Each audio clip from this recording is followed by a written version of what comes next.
శ్రద్ధగా దేవుని మాట ఆలోచించండి.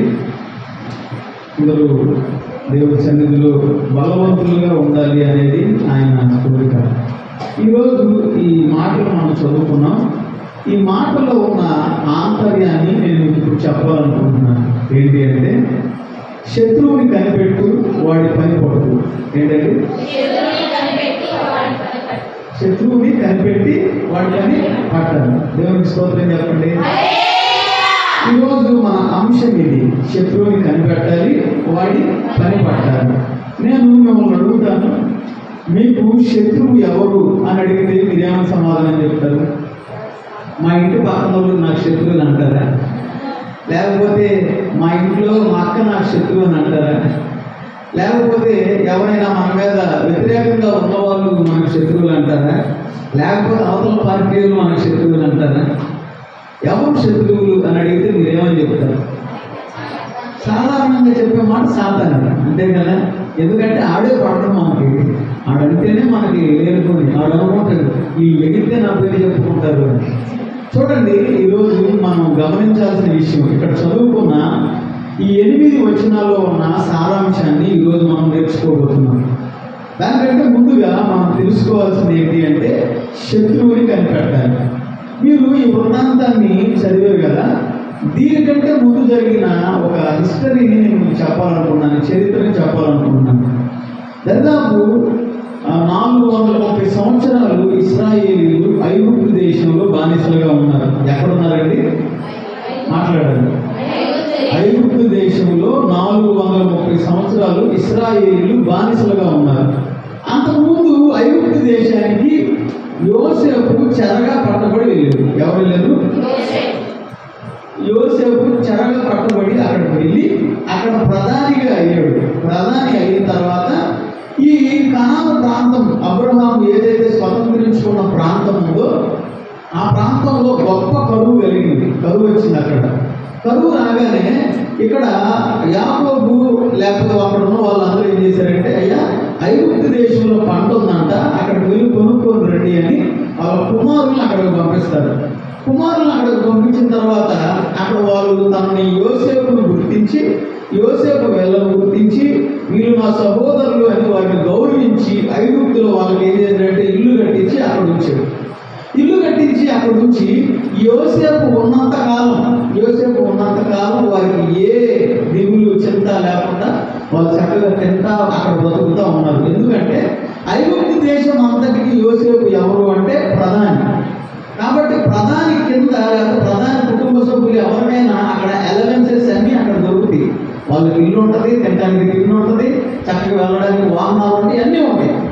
వాళ్ళు 70 మందితో అక్కడ ప్రారంభించి దాదాపు కొన్ని లక్షల మందిగా అక్కడ వ్యాపించడం ప్రారంభించారు. ప్రియమైన దేవుని బిడ్డలారా గమనించండి, యోసేపు ఆ కాలం గతించిపోయిన తర్వాత కొన్నాళ్ళకి యోసేపు ప్రధాన మంత్రి అని ఎరుగని రాజు ఒకడు అక్కడ పరిపాలన చేస్తూ వచ్చాడు.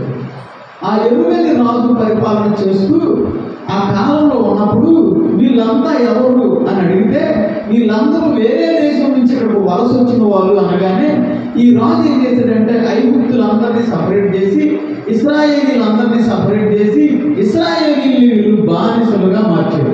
ఎలా మార్చారండి? బానిసలుగా మార్చాడు. ఈ బానిసలుగా ఉన్న వాళ్ళ మీద ఈ ఐగుప్తీయులు ఏం చేశారంటే వెట్టి చాకరీ చేయించడం ప్రారంభించారు. ఏం చేశారు? దరిదాపు బానిసలుగా మార్చబడిన దినం మొదలుకొని 430 సంవత్సరాలు వాళ్ళు చేసిన పని ఏంటంటే ఇటుకలు తయారు చేయడం. దేవునికి స్తోత్రం చెప్పండి. ఐగుప్తులో యోసేపు ఉన్నంతకాలం, యోసేపు తర్వాత జనరేషన్ ఉన్నంతకాలం ఏం జరిగింది అంటే దేవుని గురించిన వార్త వాళ్ళ మధ్యలో ఉంటానే ఉంది. దేవుడు అబ్రహాముకు వాగ్దానం చేసిన దేశం ఒకటి ఉంది, ఆ దేశానికి మనల్ని నడిపిస్తాడు అనే ఆశ అందరికీ ఉండేది. కానీ వాళ్ళు ఏం చేశారు అంటే ఇక్కడ సుఖపడ్డారు, అలవాటు పడ్డారు. కాబట్టి ఈ ప్రాంతాన్ని విడిచి వెళ్ళకుండా అక్కడే వాళ్ళ నివాసాలన్నింటినీ ఏర్పాటు చేసుకొని అక్కడ బానిస బ్రతుకు అలవాటు చేసుకోవడం ప్రారంభించారు. రాను వీళ్ళ జనాభా పెరిగిపోయేటప్పటికీ ఐగుప్తీయులు ఏం చేశారంటే వీళ్ళ మీద ఇంకా ఎక్కువ వెట్టి చాకరీ చేయడం ప్రారంభించారు. ఈ వెట్టి పనుల వల్ల వీళ్ళు విసిగిపోయి అప్పుడు దేవునికి మొరపెడతా ఉంటారు. దేవునికి మొరపెట్టయ్యా మాకు ఏంటి మీరు మాకు ఇచ్చారు కదా ఒక దేశం, ఆ దేశానికి మేము వెళ్ళాలి, మమ్మల్ని విడిపించండి అని ప్రార్థన చేస్తూ ఉంటే దేవుడు ఇశ్రాయేలీయుల మొరను విని ఆలకించి మోషేను ఏర్పాటు చేసుకుంటాడు. ఎవరిని ఏర్పాటు చేసుకుంటాడు?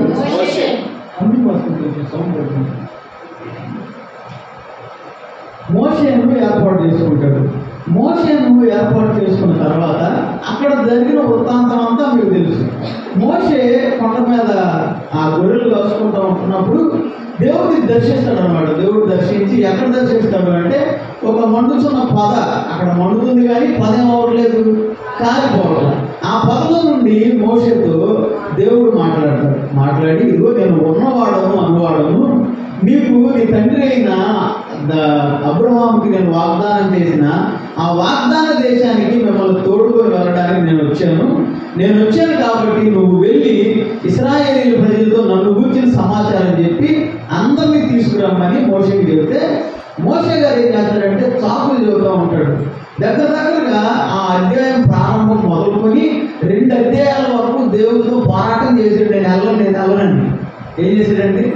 నేను వెళ్ళను, నాకు నోటు మాంద్యం ఉంది, గొర్రెలు కాసుకుంటే అన్నీ సరిపోయింది, ఇప్పుడు అక్కడికి వెళ్ళి రాజుతో మాట్లాడాలంటే మామూలు విషయం కాదు, కాబట్టి మీరు నన్ను కాదు కానీ పంపేవాళ్ళని పంపండి అంటాడు.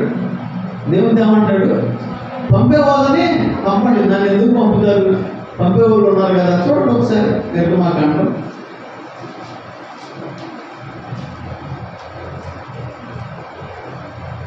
4వ అధ్యాయం 12వ వచనం. నిర్గమాకాండం 4వ అధ్యాయం 12వ వచనం. కాబట్టి వెళ్ళుము, నేను ఈ నోటికి తోడయ్యింది, నీవు ఏమి పలకవలసినది నీకు బోధించదనని అతనితో చెప్పాను. అందుకు అతడు, అయ్యో ప్రభువా, నీవు పంపదలచిన వారిని పంపనాగా. చూడండి, 3వ అధ్యాయంలో ప్రారంభమవుతుంది దేవుడు మాట్లాడటం. 4వ అధ్యాయం దాకా ఏం చేస్తున్నాడు అంటే సాకులు జీవితం వస్తున్నాడు. అయ్యా నేను వెళ్ళలేను, నా వల్ల కాదు, ప్లీజ్ నన్ను వదిలేయండి, నాకు నోటి మాంద్యం ఉంది, అయినా ఒకవేళ నేను వెళ్ళి దేవుడు నన్ను పంపించాడు అంటే వీళ్ళెవరు ఎనరేమో, వీళ్ళెవరు అసలు దేవుడు ఎక్కడ కనిపించాడు నీకు, ఇన్ని రోజులు ఎక్కడ పోయావు నువ్వు అని అంటారేమో, 40 సంవత్సరాలు అయ్యిందయ్యా నేను ఎక్కడికి వచ్చి, అసలు నేనైతే నన్ను గుర్తుపడతానంటావా అన్ని చూద్దాం వస్తున్నాడు. కానీ అబ్రహాం ఏంటి, అయ్యా నేను చూపించే దేశానికి నువ్వు పో అనగానే వెళ్ళిపోయాడు. ఈ క్వశ్చన్స్ అడగల దేవుడు. కానీ మోషేని అయ్యా నేను చెప్పే దేశానికి తీసుకురాయ్యా అంటే అయ్యా మరి నేను వెళ్తాను కదా, నేను వెళ్తాను బాగానే ఉంది, ఇదిగో దేవుడు నన్ను పంపించాడు, మీరందరూ రండి, దేవుడు నా మాట అంటాడు అని అంటాడు. మళ్ళీ ఇంకోసారి అన్నాడు, సరే నేను పంపిస్తాను, నీకు తోడై ఉంటాను, నువ్వు వెళ్ళు అని అంటే అయ్యా సరే బాగానే చెప్పారు, మీరు అంతా బాగానే ఉంది, కానీ మరి నాకేమో నోటి మాంద్యం ఉంది కదా, నేను ఎట్ట మాట్లాడేది, నా వల్ల కాదు కదా అంటాడు. మళ్ళీ అరే బాబు నేను ఉన్నా, నీ నోటికి తోడై ఉంటాను, చక్కగా నువ్వు వెళ్ళాల్సిన స్థలాన్ని నేను నడిపిస్తాను, నువ్వు వెళ్ళురా అయ్యా అంటే అట్లా అంటారా, అయితే నువ్వు పంపాల్సిన వాళ్ళు పంపయ్యా నువ్వు కాదు అంటాడు. చివరికి ఏమంటాడు, నువ్వు పంపాల్సిన వాళ్ళని పంపండి, నన్ను కాదులే, నన్ను కొంచెం వదిలిపెట్టండిలే అన్నట్టు మాట్లాడగానే దేవునికి కోపం వస్తుంది. తర్వాత వచ్చినలోనే ఉంటుంది. దేవునికి కోపం వచ్చి ఆయన అంటాడు కదా, సరే నువ్వు వెళ్ళు, అహరోన్ని నేను ఏర్పాటు చేసుకుంటాను, అహరోను చెప్పినట్టు చక్కగా అహరోను మాట్లాడడం, నువ్వు పక్క నుండి నేను చేయాల్సింది చెయ్యి అని చెప్పేసి అని అంటాడు. దేవునికి స్తోత్రం చెప్పండి. ఇప్పుడు మోషే గారు అక్కడికి వెళ్ళాడు, ఐగుప్తు దేశానికి వెళ్ళి, అయ్యా ఇదిగో మా దేవుడు మేము ఆరాధించడానికి అక్కడ బలు అర్పించడానికి మేము వెళ్ళాలి, కాబట్టి మా ప్రజలందరినీ తీసుకొని వెళ్ళాలి, కాబట్టి పంపించమంటే పురుషులందరూ వెళ్ళి బలర్పించరండి అంటాడు ఆ రాజు. పురుషులందరూ వెళ్ళి బలర్పించేసి మళ్ళీ రండి అంటాడు. అట్లా కాదులే కానీ అందరూ వెళ్ళాలి, మా ఒడ్డు గోదా మొత్తం తీసుకొని వెళ్ళి ఆరాధించి వాళ్ళు వస్తాం అని అంటున్నారు వీళ్ళు. కాదు మీరైతే మరి రాదు మాకు తెలుసు, కాబట్టి మీ పశువులు మీ స్త్రీలు ఎక్కడే ఉంటారు, పురుషుల వరకు వెళ్ళి ఆరాధించుకొని రండి అని వారు చెప్తే కాదు మా దేవుడిని మేము ఆరాధించడానికి అందరం వెళ్ళాలి అంటే లేదు కుదరదు, నేను పంపించను అంటాడు పౌరుడు. పంపించడానికి దేవుడు అక్కడ ఎన్ని అద్భుతాలు చేశాడో మీకు తెలుసు, అది వివరంగా చెప్పాల్సిన పని లేదు. ఎప్పుడైతే ఆ ఆశ్చర్యకార్యాలు అక్కడ చేశాడో ఫరోకి బయలుదేసిపోయి సరే వెళ్ళిపోండి అయ్యా అనగానే అందరూ అక్కడి నుంచి సర్దుకొని వెళ్తా ఉంటారు. దారిలో వెళ్ళగానే ఎర్ర సముద్రం ఒకటి ఎదురయ్యింది. ఎర్ర సముద్రం సముద్రాన్ని పైన చేసి ముందుకెళ్తారు. ముందుకెళ్ళిన తర్వాత అరణ్య ప్రాంతం వస్తుంది. ఆ అరణ్య ప్రాంతంలో దేవుని మీద ఇశ్రాయేలీల ప్రజలు సనగడం ప్రారంభిస్తారు. దేవునికి స్తోత్రం చెప్పండి. సనగడం స్టార్ట్ అయిపోతుంది. ఏంటి, మాకు ఐగుప్తులో సమాధులు లేవని, అరణ్యంలో చంపడానికి తీసుకొచ్చావా నువ్వు అని చెప్పేసి మోషేకి దేవునికి విరోధంగా ఇశ్రాయేలీలు మాట్లాడుతూ వస్తారు. ప్రియమైన దేవుని బిడ్డలారా గమనించండి, ఇక్కడ మనం తెలుసుకోవాల్సిన ఒక గొప్ప విషయం ఏంటి అంటే, ఐగుప్తు దేశం నుండి కనాను ప్రదేశానికి వారు చక్కగా నిద్రపోయి దాచుకొని తీర్చుకొని వెళ్తే 40 రోజుల్లో ఆ ప్రాంతానికి వాళ్ళు చేరుకుంటాడు. ఎన్ని రోజులండి? కానీ వాళ్ళకు పట్టిన కాలం ఎంత? 40 సంవత్సరాలు పట్టింది. ఎంత పట్టిందండి? అదేంటి 40 రోజులు ఏంటి? సరే 4 సంవత్సరాలు అంటే న్యాయం అనుకున్నాం, సరే 10 అంటే న్యాయం అనుకున్నాం. 40 సంవత్సరాలు ఎందుకు పట్టింది అంటే, వారి అవిధేయతను బట్టి, వారి బుద్ధిహీనతను బట్టి, వారి లోపడిన తనాన్ని బట్టి ఏం కలిగింది అక్కడ అంటే, 40 రోజులు కావలసిన ఈ ప్రయాణం దేవుడు 40 సంవత్సరాలుగా మార్చేశాడు. ఐగుప్తుల నుంచి ఎవరైతే కాలు బయటకు పెట్టి వచ్చారో ఆ తరమంతా అరణ్యంలోనే చచ్చిపోయింది. కనాను ప్రదేశం వెళ్ళింది ఎవరు అంటే, నూతనంగా పుట్టిన వాళ్ళు, కొత్త జనరేషన్ మాత్రమే ఆ ప్రాంతంలో స్వతంత్రించుకున్నారు. దేవునికి స్తోత్రం చెప్పండి. దేవుడు ఆ జనరేషన్ అక్కడే ఆపేసాడు అంటే, ఈ జనరేషన్ ఏ జనరేషన్ అంటే సనిగే జనరేషన్, గొనిగే జనరేషన్, అసలు దేవుడు అంటే లెక్కలేని జనరేషన్ అనమాట. అందుకని దేవుడు వాళ్ళ అరణ్యంలోనే చంపేసాడు. దేవునికి స్తోత్రం చెప్పండి. ఇప్పుడు మనం చదువుకున్న ఈ వాక్య భాగాన్ని మీరు గమనించినట్లయితే ఇక్కడ ఒక జాతి కనిపిస్తుంది. ఈ 40 సంవత్సరాలు ఎందుకు పట్టింది అంటే, ఈ 40 సంవత్సరాలు వాళ్ళు ఏం చేస్తున్నారంటే యుద్ధాలు చేస్తా వెళ్తున్నారు. ఆ దేశానికి వెళ్తే, ఆ పట్టణానికి వెళ్తే వాళ్ళందరూ మా పట్టణానికి రావద్దు, మీరేమో 5 లక్షల పైన ఉన్నారు, మా పట్టణం మీదకి వెళ్తే మా దాంట్లో కరువు వెళ్ళిపోయింది, 5 లక్షల మందికి ఆడపోతున్నాం మేము, మీరు రావద్దు మా దేశానికి అని చెప్పేసి వాళ్ళు బ్యారికేడ్స్ పెడతారు. వద్దు, మీరు రావద్దు అని అంటారు. ఇప్పుడు ఈ దేశం కూడా బాగుపోతే ఆ దేశానికి వెళ్ళే పరిస్థితి కాదు. కాబట్టి ఏం చేయాలి? వీళ్ళ మీద యుద్ధం చేసి వీళ్ళని గెలిచి ఈ దేశాన్ని స్వాతంత్రించుకొని ముందుకు సాగాలి.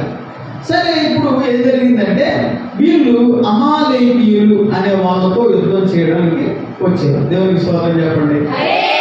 వాస్తవంగా వీళ్ళ ప్రయాణం ఏ దేశం మీదగానో వెళ్ళేది కాదు. చక్కగా నడుచుకుంటూ వెళ్ళిపోతే ఆ ఎర్ర సముద్రం దాటి, చక్కగా పాయలను దాటి చక్కగా వెళ్ళిపోతే కానాను ప్రదేశానికి చక్కగా చేరిపోతారు. కానీ దేవుడు ఏం చేశాడంటే, నీ ముక్కి ఏది అంటే ఎటు చూపెత్తడం మాట్లాడి దేవుడు ఎటు చూపెత్తడం స్టార్ట్ చేశాడు. దేవునికి స్తోత్రం చెప్పండి. అంటే వాళ్ళు చేసిన అవిధేయతను బట్టి దేవుడు ఏం చేశాడు, వాళ్ళు తిప్పిన చోట తిప్పుతా తీసుకెళ్ళాడు. ఇప్పుడు ఏం జరుగుతుంది అంటే, వాళ్ళు ఈ దేశంలో నుంచి అవతల దేశానికి వెళ్ళాలంటే వీళ్ళతో యుద్ధం చేయాల్సిన పరిస్థితి వచ్చింది. సరే, మంచిది, యుద్ధం చేయాల్సిన పరిస్థితి వచ్చింది. చాలా మంది ఉన్నారు, అంతా బాగానే ఉంది. అమాలేకీలేమో యుద్ధ సన్నద్ధులు, బాగా యుద్ధం చేసేవాళ్ళు. వీళ్ళేమో పిండి తీసుకునేవాళ్ళు, ఎవరు ఇటుకలు చేసి. ఇప్పుడు మొదటి యుద్ధం ఏం యుద్ధం అంటే, ఇది ఫస్ట్ వార్ అనమాట. ఈ వార్ చేయాలంటే ఏం చేయాలి? యుద్ధంలో కనీసం కత్తి కొట్టుకునే అనుభవమైనా ఉండాలి. ఉందంటారు వీళ్ళకి. కత్తి లేదు కానీ, అయ్యా ఏదో గడ్డి కోసుకురామంటే గడ్డి కోసుకొస్తాం, ఏదో మట్టి పెసకమంటే మట్టి పిసుకుతాం, రాళ్ళు చేయమంటే రాళ్ళు చేస్తాం, కానీ యుద్ధం ఎక్కడ చేయమంటారు అయ్యా అని మోషేతో అంటున్నారు. చూడండి, ఇక్కడ మీరు ఫస్ట్ వచనంలో గమనించినట్లయితే 8వ వచనంలో, తరువాత అమాలేకీయులు వచ్చే రెఫీదీములు ఇశ్రాయేలీయులతో యుద్ధం చేయగా మోషే యెహోషువతో, మన కొరకు మనుషులను ఏర్పరిచి వారిని తీసుకొని బయలువెళ్ళి అమాలేకీయులతో యుద్ధము. దేవునికి స్తోత్రం చెప్పండి. ఇప్పుడు వాస్తవంగా వాళ్ళెవరో వీళ్ళకి తెలియదు. వాళ్ళేమో అక్కడ రెఫీదీములో నుంచొని ఉన్నారు, యుద్ధానికి రెడీగా ఉన్నారు. రే, మీరు వచ్చారా చచ్చారా అంటున్నారు ఇశ్రాయేలుని పట్టుకొని. ఇప్పుడు బాబు, మనకేమో యుద్ధం రాదు, ఏం లేదు, మోషే రమ్మన్నాడు, వెళ్తున్నాం వెనక కొట్టుకొని, ఇదేది బిడ్డల మంగలాగా, ఇప్పుడు మన పరిస్థితి అని అనుకునే వాళ్ళు కూడా లేకపోలేదు వాళ్ళలో. కానీ ఇక్కడ ఏం జరుగుతుంది అంటే, మోషే యెహోషువతో అంటున్నాడు కదా, వారు మన శత్రువులు. దేవునికి స్తోత్రం చెప్పండి. అంటే మొదటిగా మనం ఏం చేయాలంటే, మన శత్రువు ఎవరో మనం కనిపెట్టాలి. ఇశ్రాయేలీయులు వాళ్ళ శత్రువు ఎవరో వాళ్ళు కనిపెట్టరు, వాళ్ళ అమాలేకీయులను గుర్తించారు. ఆత్మీయ జీవితంలో మనకు కూడా ఒక శత్రువు ఉన్నాడు, వాడెవడో కనిపెట్టాలి. మీరు అంటున్నారు చక్కగా, మన శత్రువు ఎవరయ్యా అంటే సాతానే అని అంటున్నారు. నేనంటాను మన శత్రువు మన శరీరం అంటారు.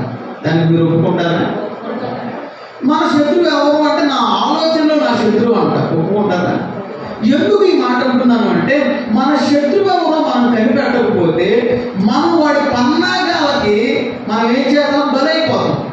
శత్రువును మనం కనిపెడితే వాడి ఎత్తుకు పై ఎత్తు వేసి వాడిని ఏం చేస్తాం? మనం వాడిని చంపడమో వాడిని బానిసగా చేసుకోవడమో ఏదో చేస్తాం. ఇప్పుడు మోషేకి యెహోషువకి తెలిసింది వాళ్ళు మన శత్రువులని. శత్రువులు కనపడ్డారు కదా, కనపడ్డారు, బాగానే ఉంది. వాళ్ళు శత్రువులను గుర్తించారు కాబట్టి ఇప్పుడు ఆ శత్రువు మీదకి ఏం చేయాలి? యుద్ధం చేయాలి. యుద్ధం చేయాలంటే ఆషామాషి విషయమా? భక్తులు ఉండాలి, కట్టాలు ఉండాలి, దానికి సంబంధించిన నైపుణ్యం ఉండాలి, అంత ఉండాలి. దానికంటే గొప్పదైన విశ్వాసం ఉండాలి. నేను అక్కడ పడతాను అని. అంతేకాదు ఎంత హైట్ ఉండి ఎంత బలాఢ్యుడైనా వాడిని చూడగానే భయలాడుతుందంటే దాని అర్థమైంది వీడికి ఏం లేదు, కాన్ఫిడెన్స్ లేదు, విశ్వాసం లేదు. అక్కడికి వెళ్ళి అక్కడ పడతాను అన్న కాన్ఫిడెన్స్ లేదు. ఇలా ఇశ్రాయేలు చక్కగా మామూలు తిని ఉందాగానే ఉంటారు కానీ వాళ్ళని చూసి ఏం చేస్తున్నారు వీళ్ళు? వాము మనకి యుద్ధం రాదు, మనం ఎవరో తత్వం ప్రాణభయం ఎవరికైనా ఉంటుంది కదా, వాళ్ళకు కూడా ఉంది ప్రాణభయం. బాబు ఇప్పుడు మనం అక్కడికి వెళ్తే కనీసం ఒకడైనా తెచ్చిపోతాడు. ఆ ఒకడు వీళ్ళకి తెలియదు కదా. దేవునికి స్తోత్రం చెప్పండి. యుద్ధానికి వెళ్ళినప్పుడు చచ్చిపోకుండా ఉండే మనుషులు ఎవరైనా ఉంటారా? కాబట్టి ఇప్పుడు యుద్ధానికి ఎలా వెళ్ళాలి? విశ్వాసంతో వెళ్ళాలి. నేను బ్రతుకుతాను లేకపోతే నేను చంపుతాను, ప్రభు కృపను బట్టి నేను చచ్చిపోతే దేవునికి స్తోత్రం అనే ధైర్యంతో ముందుకు సాగాలి. అయితే ఇక్కడ యెహోషువతో మోషే అంటున్నాడు కదా, యెహోషువ మన సైన్యాన్ని సిద్ధపరచు అంటే యెహోషువ అటు చూస్తున్నాడు. సైన్యం అంటే ఎవరు ఇప్పుడు ఎక్కడి నుంచి కొట్టుకోవాలి? చూడండి, శత్రువు కనిపించాడు. శత్రువు మీద యుద్ధం చేయడానికి వెళ్తున్నారు. యుద్ధం చేయడానికి వెళ్ళేటప్పుడు ఈ యుద్ధ సూర్యులకు యుద్ధమే తెలియదు, కానీ వీళ్ళు యుద్ధానికి వెళ్తున్నారు. వీళ్ళు కనిపెట్టింది ఏంటి అంటే నీ దేవుడైన యెహోవా నీకు తోడుగా ఉంటాడు అన్న విషయం వీళ్ళు గ్రహించి యెహోషువ సైన్యాన్ని సమకూర్చాడు. సైన్యాన్ని సమకూర్చి అమాలేకీయులతో యుద్ధం చేస్తున్నాడు. చేస్తా ఉన్నప్పుడు ఏం జరుగుతుందంటే వీళ్ళకి యుద్ధం రాదు కాబట్టి అమాలేకీయులు చిత్తుగా కొడుతున్నారు. మామూలు కొట్టట్లా, అసలు ఒక బాబు పారిపోదాం ఐగుప్తికి అన్నట్టు పడుతున్నారు. కానీ ఇక్కడ మోషే గారు ఏం చేస్తున్నాడంటే దేవునికి ప్రార్థన చేయడం ప్రారంభించాడు. రెండు చేతులు ఆకాశానికి ఎత్తి ప్రార్థన చేయడం ప్రారంభిస్తే చేతులు ఎత్తినప్పుడేమో ఇశ్రాయేలీయులు బాగా పడుతున్నారంట. వాళ్ళని చేతులు తీసినప్పుడు అమాలేకీయులను చిత్తపడుతున్నారంట. దేవునికి స్తోత్రం చెప్పండి. అర్థమైందా? ఇక్కడ మీరు గమనించాల్సిన కొన్ని విషయాలు చెప్తున్నాను. ఈ శత్రువుని కనిపెట్టిన వీరు యుద్ధానికి విశ్వాసంతో వెళ్ళారు. విశ్వాసంతో వెళ్ళిన వీళ్ళకి వాళ్ళ విశ్వాసం సరిపోవట్లా, ఇంకా ఏదో కావాలి.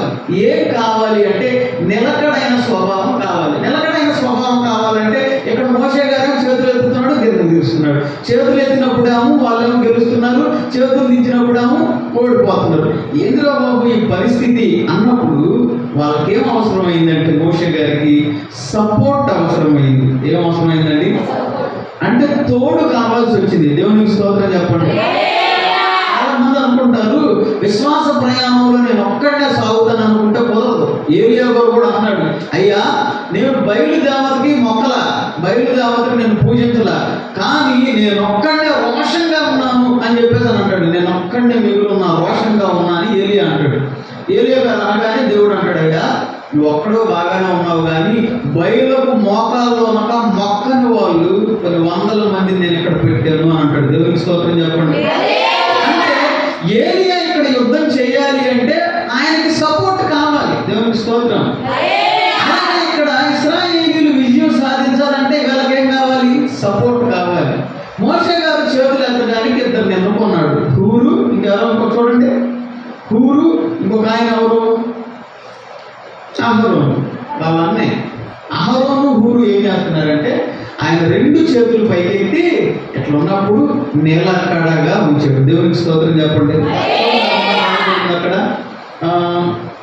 అహరోను హూరు ఒకడు ఈ ప్రక్కన, ఒకడు ఆ ప్రక్కన అతని చేతులను ఆదుకొనగా అతని చేతులు సూర్యుడు అస్తమించు వరకు నిలకడగా, దేవునికి స్తోత్రం చెప్పండి, ఎలా ఉన్నాయంట? నిలకడగా ఉందంట. ఇప్పుడు నేను మిమ్మల్ని అడుగుతున్నాను, మీ శత్రువు ఎవరో మీరు గుర్తుపట్టారు కదా, మీ శత్రువు మీద యుద్ధానికి మీరు వెళ్తున్నారు కదా, యుద్ధానికి వెళ్ళినప్పుడు మీరు ఏం చేస్తున్నారు అనేది మీరు ప్రశ్నించుకోవాలి. మొదటగా నేను అంటాను, శత్రువుని ఎలా కనిపెట్టాలి. ఇప్పుడు ఈ యుద్ధము, ఈ మోషలు కాదు, ఈ అవరోధం అంతా పక్కన పెట్టేసి మన ఆత్మీయ జీవితానికి వచ్చేస్తాం. శత్రువుని కనిపెట్టడం ఎలా అని అడిగితే బైబిల్లో కొన్ని ఐడియాస్ దేవుడు ఇచ్చాడు. ఏమి ఇచ్చాడండి? కొన్ని ఐడియాస్, కొన్ని ఆలోచనలు దేవుడు ఇచ్చాడు. ఆ ఆలోచనలు ఒక్కొక్కటిగా మీకు చెప్పి నాతో పాటు మిమ్మల్ని కూడా బలపరచడానికి దేవుడు సహాయం చేస్తాడు.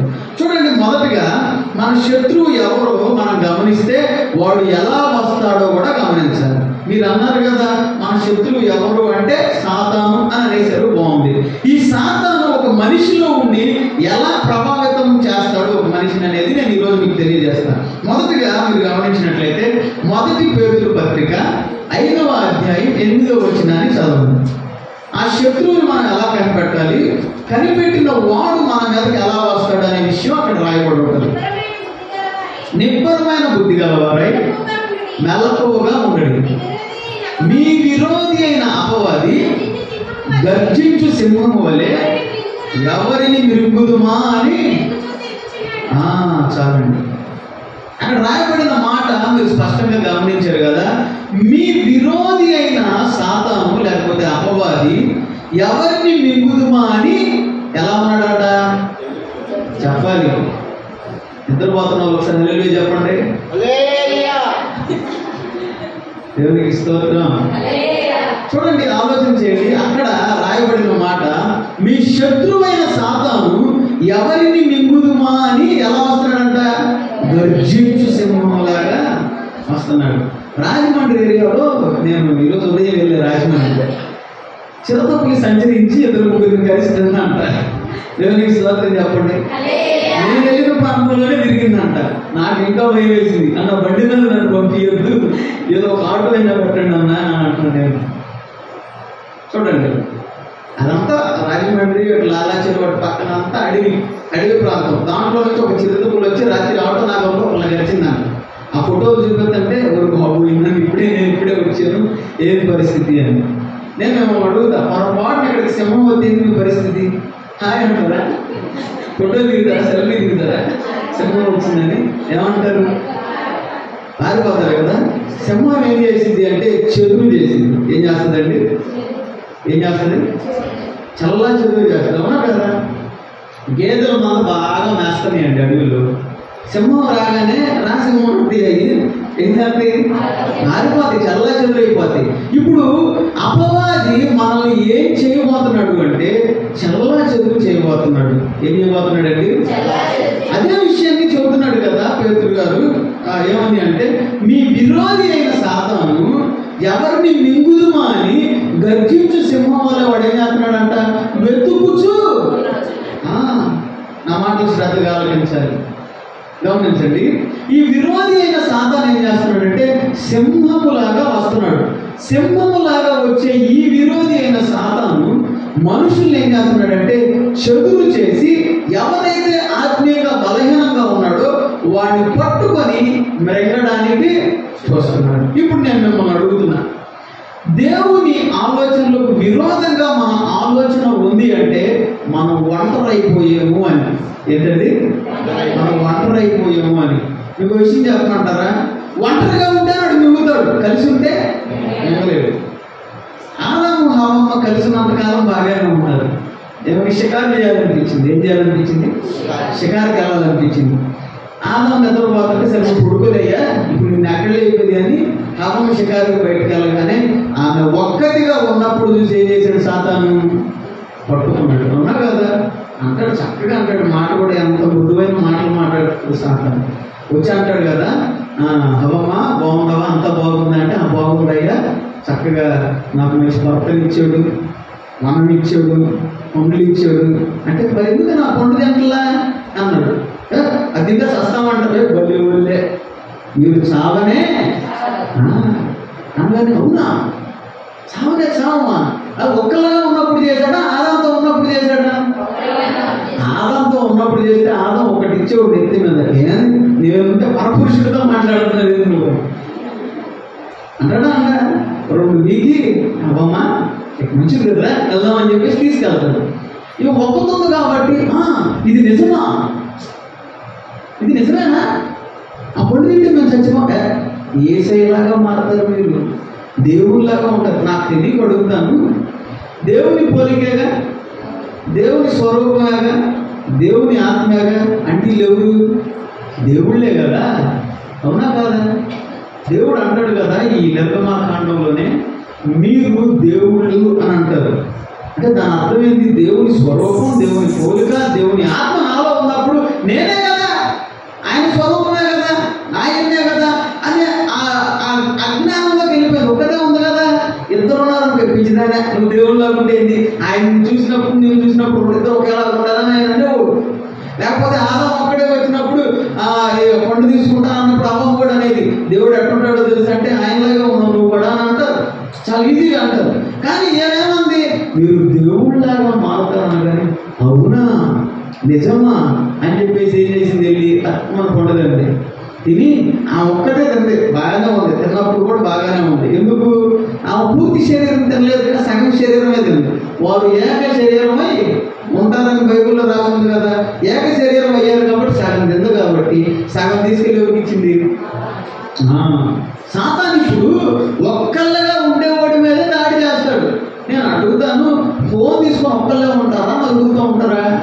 సాతాను పది తిరగగలడు కదా, ఫోన్ ఇచ్చింది చేతులకి. ఇప్పుడు అందరూ ఒక్కళ్ళే అయిపోయారు, జనంలో లేరు, జనంలో ఉన్నా ఒక్కళ్ళగా ఉంటారు. దేవుడికి స్తోత్రం చెప్పండి, అవునా కదా? నలుగురు ఉంటాం చక్కగా. మేము మా ఫ్రెండ్స్ అందరం కలిసి ఒకసారి ఒక మండికి వెళ్ళి తిందామని అనుకున్నాం. ఒక ఊరు చక్కగా అందరూ ఆశనీయులే, ఊరికే సరదాగా వెళ్ళి కొంచెం తిందాంలే, చాలా తర్వాత కలిసామని అక్కడ కూర్చుంటే ఒక్కడొక్కడతో లేడు, అందరూ దాంట్లోనే ఉంటారు. దేంట్లో ఉన్నారు? ఫోన్లోనే ఉంటారు, నాతో సహా. దేవుడికి స్తోత్రం చెప్పండి. నేనేమో ఎట్లా కూర్చున్నారు ఎవరు పనుల్లో ఉంటే నేను చక్కగా క్యారం బోర్డు ఆడుకుంటూ కూర్చున్నాను. దేవుడికి స్తోత్రం చెప్పండి. అంటే అందరిలో ఉన్న వీడు ఏం చేశాడంటే మనిషిని ఒక్కడిగా చేసేసాడు. వాడు అదే అదే. ఇప్పుడు మీరు గమనించండి, మీ శత్రువు ఎవరు మీరు కనిపెట్టగలుగుతున్నారా అని అడిగితే నా శత్రువు సాతానే, సాతాను నేను కనిపెట్టగలుగుతున్నాను, కానీ వాడు వేసే ఎత్తులంటే నేను కనిపెట్టలేకపోతున్నా. ఎందుకంటే నాకు అంత జ్ఞానం లేదు. ఈరోజు దేవుడు మనకు ఆ జ్ఞానాన్ని ఇవ్వాలని ఇక్కడ కూర్చోబెట్టాడు. దేవుని స్తోత్రం చెప్పండి. మొదటిగా సాతాను ఎలా వచ్చాడంటే గర్జించు సింహంలాగా వచ్చి చెదురు చేసేసాడు. ఏం చేశాడు? చెదురు చేసేసి ఎవరైతే ఖాళీగా ఒక్కడే తిరుగుతున్నాడో వాడిని మింగటానికి చూస్తున్నాడు. ప్రియమైన దేవుని బిడ్డలారా, ఈరోజు దేవుడు మనతో చెప్తున్న ఒక గొప్ప సందేశం ఏంటి అంటే, సింహంలాగా వచ్చే ఆ అపవాదిని ఎదిరించే అధికారం దేవుడు మీకు ఇచ్చాడు. దేవునికి స్తోత్రం చెప్పండి. దేవుడు ఈ అధికారం ఇచ్చాడు. ఎలా ఇచ్చాడు అంటే, ఆ కలువరి శిలువలో ఆయన రక్తాన్ని కార్చి ఆ అధికారాన్ని మనకి ఇచ్చాడు. ఊరికినే రాలా ఈ అధికారం. దేవునికి స్తోత్రం. ఈ అధికారం మనకు రాలా. ఈ అధికారాన్ని దేవుడి రక్తము ద్వారా మనం పొందుకున్నాం కాబట్టి ఈ అపవాది అయిన సాతాన్ని, ఆ సింహాన్ని మనం ఏం చేస్తామంట? బుద్ధితో చంపేటట్టుగా మనకు అంత శక్తి లేదు. ఎందుకు లేదంటే మనం ఒక్కలుగా ఉండటానికే ఇష్టపడుతున్నాం. సరే, మంచిది, బాగానే ఉంది. ఈ అపవాది వచ్చాడు, చెదురు చేశాడు, మిగటానికి చూస్తున్నాడు.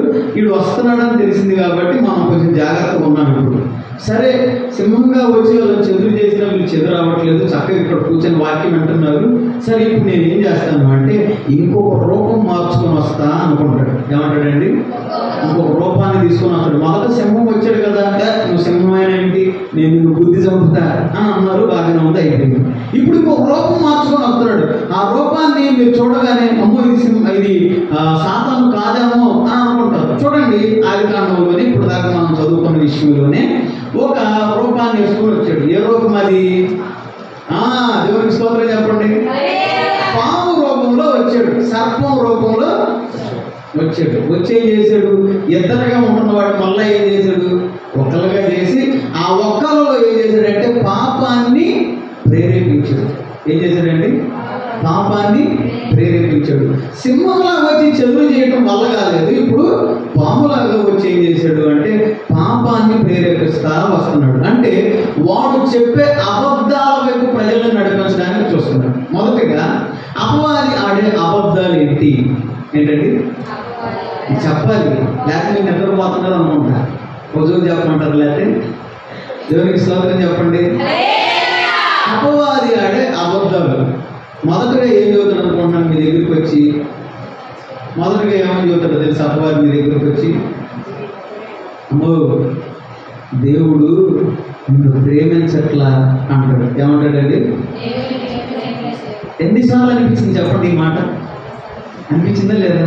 దేవుడు నన్నే ఎందుకు ప్రేమించట్లా, నాకే ఎందుకు ఈ శ్రమ కలగజేస్తున్నాడు, నన్నే ఎందుకు దేవుడు ఇంత బాధ పెడుతున్నాడు, నాకే ఎందుకు ఈ శోధన మీకు అనిపించిందా? చాలాసార్లు, నేనైతే చాలాసార్లు అనుకున్నా నాకే ఎందుకు ఈ బాధని. చూడండి, ఆలోచన చేయండి. సాతాను ఏం చేస్తాడంటే అబద్ధం చెబుతాడు. ఏదైనా తోటలో కూడా వాడు ఏం చేశాడు? వాడు ప్రారంభము నుండి అబద్ధికుడు కనుక మనల్ని ఏం చేస్తాడు? అబద్ధంలోనికి తీసుకెళ్తాడు. నేను మీకు అర్థం కావడానికి చెబుతాను. యేసయ్య మనల్ని ప్రేమించట్లేదా? కాగా దేవుడు లోకముని ఎంతో ప్రేమించాడు, ఆయన తన అద్వితీయ కుమారుని పుట్టిన వాని యందు విశ్వాసం ఉంచే ప్రతి ఒక్కళ్ళంట నశించక దేని ఇస్తాడంట? మరి ప్రేమించకపోతే నిత్య జీవం ఇస్తాడా? ప్రేమించకపోతే ఆయన నీ కోసం మరణిస్తాడా? ప్రేమించకపోతే ఆయన లోకానికే వస్తాడా? ప్రేమించకపోతే ఆయన కోసం బాధ పెట్టబడతాడా? ప్రేమించాడు కాబట్టి ఎంత బాధనైనా ఓర్చుకొని సహించి ఆయన ఏం చేశాడు అంటే కలువరి శిలువలో మన కోసం మరణించాడు. ఇది సత్యం. ఈ సత్యాన్ని అపవాది ఏం చెబుతుందో తెలుసా? రాను ఏసే చనిపోయాడు అంటగా. అవునా కదా? చాలా తేలికైపోదా ఈరోజు ఏసే మరణం? అవునా కదా? ఏసే మరణం ఎప్పుడు? ఈస్టర్ రోజు, గుడ్ ఫ్రైడే రోజు. దాన్ని ఏం చేశాడంటే వాడు డైవర్ట్ చేసేసాడు. అసలైన క్రీస్తు మరణ పునరుద్ధానాన్ని పూర్తిగా చాలా తేలిక చేసేసాడు, చాలా ఈజీ చేసేసాడు. ఏసే మరణించాడు నా కోసం అంటే ఉడితే చాలా ఓకే అంతే. దాంట్లో ఉన్న వెయిట్ తెలియట్లా, దాంట్లో ఉన్న భారం తెలియట్లా, దాంట్లో ఉన్న దేవుడు మనల్ని ఎంత ప్రేమించాడనే విలువ దాంట్లో తెలియక ఇప్పుడు ఈ సాతాను ఏం చేస్తున్నాడు? చాలా తేలిక చేసేస్తున్నాడు, చాలా సులువు చేస్తున్నాడు. ఓహో యేసయ్య వచ్చాడంటగా, 2000 సంవత్సరాల క్రితం వచ్చాడంట, 33.5 సంవత్సరాలు బ్రతికాడంట, 3.5 సంవత్సరాలు స్వార్థ చెప్పాడంట, మన అందరి కోసం చచ్చిపోయాడంట అంట అంట అంట. ఇదేదో హిస్టరీ లాగా, ఇదేదో గడిచిన కాలం లాగా. ఇప్పుడు మనం అందరం ఓకే, మనం బాప్తిసం తీసుకుంటే పరిశుద్ధులు అయిపోతాం అంట అంట. చాలా తేలిక చేసేసాడు. ఏం చేశాడంటే తేలిక ఏముందలే అన్నట్టు. నా మాట మీకు అర్థమవుతుంది. యేసయ్య మరణ పునరుద్ధానాన్ని ఇప్పుడు వాడు అబద్ధాలతో ఏం చేస్తాడంటే మనిషి మన నదులలో ఇది చాలా తేలిక, సులువు. నువ్వు కూడా స్వార్థ చెప్పు, చెప్పేసి మరణం గురించి చెప్పు. మిగతా వాళ్ళందరూ వినే వాళ్ళందరికీ ఎట్లా ఉంటుందంటే సిలువను గురించిన వార్త నశించుచున్న వారికి రక్షింపబడుచున్న మనకేంటి? దేవుని శక్తి. దేవునికి స్తోత్రం చెప్పండి. ఇప్పుడు సాతాను చాలా తెలివిగా ఏం చేస్తున్నాడు? మనల్ని మాయ చేయడానికి చూస్తున్నాడు. యేసయ్య నిన్ను ప్రేమించట్లేదు అనగానే అవును నిజమే ప్రేమించట్లా. ఇదిగో ఆ అన్యుడికేమో అంత బిల్డింగ్ ఇచ్చాడు, నాకేమో పూలు గుడిసిచ్చాడు కాబట్టి నన్ను ప్రేమించట్లా. వాళ్ళకేమో కారు ఇచ్చాడు, నాకేమో అప్పులు ఇచ్చాడు కాబట్టి యేసయ్య నన్ను ప్రేమించట్లా. వాళ్ళకేమో ఆరోగ్యం ఇచ్చాడు, నాకేమో రాగం పెట్టాడు కాబట్టి యేసయ్య నన్ను ప్రేమించట్లా. వాళ్ళేమో బాగా చదువుతున్నారు, నేనేమో బాగా చదవలేకపోతున్నాను, దేవుడు నాకు అంత జ్ఞానం లేదు కాబట్టి నన్ను దేవుడు ప్రేమించట్లేదు అనే ఈ ఆలోచన సాతాను ఏం చేస్తాడంటే హృదయంలో పెట్టేస్తాడు. దేవునికి స్తోత్రం చెప్పండి. రెండవదిగా సర్పంగా వచ్చాడు. ఏం చేశాడంటే అబద్ధం చెబుతున్నాడు. ఇప్పుడు కూడా వాడు వచ్చి మన ఆలోచనల్లో దూరి దేవుని మరణాన్ని తేలిగ్గా చేసి దేవుణ్ణి తేలిగ్గా చేయడానికి చూస్తున్నాడు. మీకు విషయం చెప్పమంటారా? ధర్మశాస్త్రం చేయలేనిది యేసుక్రీస్తు ప్రభువులు వారు చేశారు. యేసుక్రీస్తు ప్రభువులు వారు చేశారు కాబట్టి ఆ అధికారం ఆయనకు ఉంది కాబట్టి రేపు పరలోకం దగ్గరకు మనం వెళ్ళాలంటే ఆయనకి మనం లెక్క చెప్పాల్సిన వారుగా ఉన్నాం. పరలోకం వెళ్తాం, కూర్చుంటాం, రక్షణ పొందానయ్యా, బాప్తిసం తీసుకున్నానయ్యా, మరో మనసు వచ్చిందయ్యా, పరలోకం నీ అయ్యా అంటే కుదరదు. ఎందుకు? నువ్వు శత్రువైన సాతాన్ని ఏం చేయాలి? జయించాలి కదా. నీకు శత్రువు తెలుసు, సాతాను తెలుసు, పాపం తెలుసు, పాపం చేయకూడదని తెలుసు. ఇన్ని తెలిసి కూడా మనం ఏం చేస్తాం? మరి ఏంటి? ఇంకేముంది? సాతాను ఇదే కదా చేస్తుంది. పాపం అంటే ఏంటో తెలియకుండా పాపం చేస్తే తప్పు లేదు, కానీ పాపం అంటే ఏంటో తెలిసి, పాపం వల్ల వచ్చే జీతం ఏంటో తెలిసి, పాపం ఇలా చేయకూడదని కూడా తెలిసి కూడా పాపం దగ్గరకు ఒక మనిషి ఏడవబడుతున్నాడు అంటే దాని అర్థం ఏంటి? సాతాను మనం ఏం చేస్తుంది? అబద్ధంలో ముంచి తేలుతుంది. హెబ్రీయులకు రాసిన పత్రికలో చాలా స్పష్టంగా చక్కగా మా రాయబడి చూడండి ఒకసారి. హెబ్రీయులకు రాసిన పత్రిక, ఇది నేను చాలాసార్లు, నాకు ఇది చాలా ఇష్టమైన వాక్యం కాబట్టి అన్నిసార్లు నేను చదువుతూ ఉంటాను అన్నమాట. 10వ అధ్యాయం 26వ వచనం. మనము సత్యమును గురించి అనుభవ జ్ఞానము పొందిన తరువాత బుద్ధిపూర్వకముగా పాపము చేసిన ఎడల పాపములకు ఇక బలి ఉండదు. చాలండి. పాపాల కంటే ఇంకేముండదంట? సత్యం తెలుసు కదా, సత్యం తెలుసు, అబద్ధం కూడా తెలుసు, అవునా కదా? దేవుడు నన్ను ప్రేమించట్లేదు అనే అబద్ధంలో మనం బ్రతికితే సత్యం మనం ఎలా తెలుసుకుంటాం? నా మాటలు మీకు అర్థమవుతుందని తలలేస్తాను. బైబిల్ దీవులు నేను అందుకే బైబిల్ ఎక్కువ చదివిపోతుంది. నేను చెప్పేస్తాను. రెఫరెన్స్ చెప్పాలంటే భయం. కిందకు పంపారంటే బైబిల్ యాక్టర్ లేదు అని ఆడక్కడ నుంచుతాడు తలకాయ కిందకి.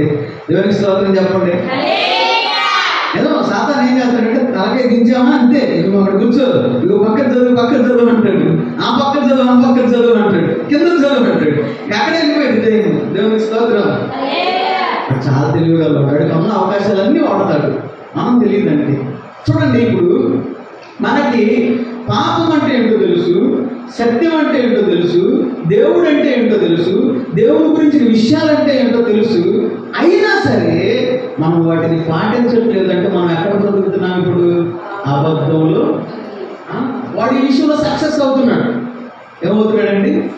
సక్సెస్ అవుతున్నాడు. ఈ విషయంలో వాడు విజయాన్ని పొందుకుంటున్నాడు. మన శత్రువు ఎవరో మనకు తెలుసు. ఇప్పుడు వాడు ఎలా వస్తున్నాడో కూడా తెలుసు. ఇప్పుడైతే ఈ సరే మన ఈ రారోజు మినిస్ట్రీస్ ఈ మందిరం అంతా చక్కగా గర్జించే సింహాన్ని జయించారు, అబద్ధాలు సర్పాన్ని జయించారు. ఈ సరేలే ఈ రెండింటిని మీరు జయిస్తున్నారు కాబట్టి నేను ఇంకొక వేషం వేసుకొని వస్తా అని అంటాడు.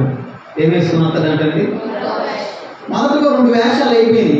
ఆ వేషాలు ఏంటి? సింహం అయిపోయింది, సర్పం అయిపోయింది. ఇప్పుడు ఇంకొక వేషం వేసుకుని వస్తాడంట. ఇట్లా జంతువులతో వస్తే కుదరదని ఇప్పుడు ఏ వేషం వేసుకుని వస్తాడు అనుకున్నా?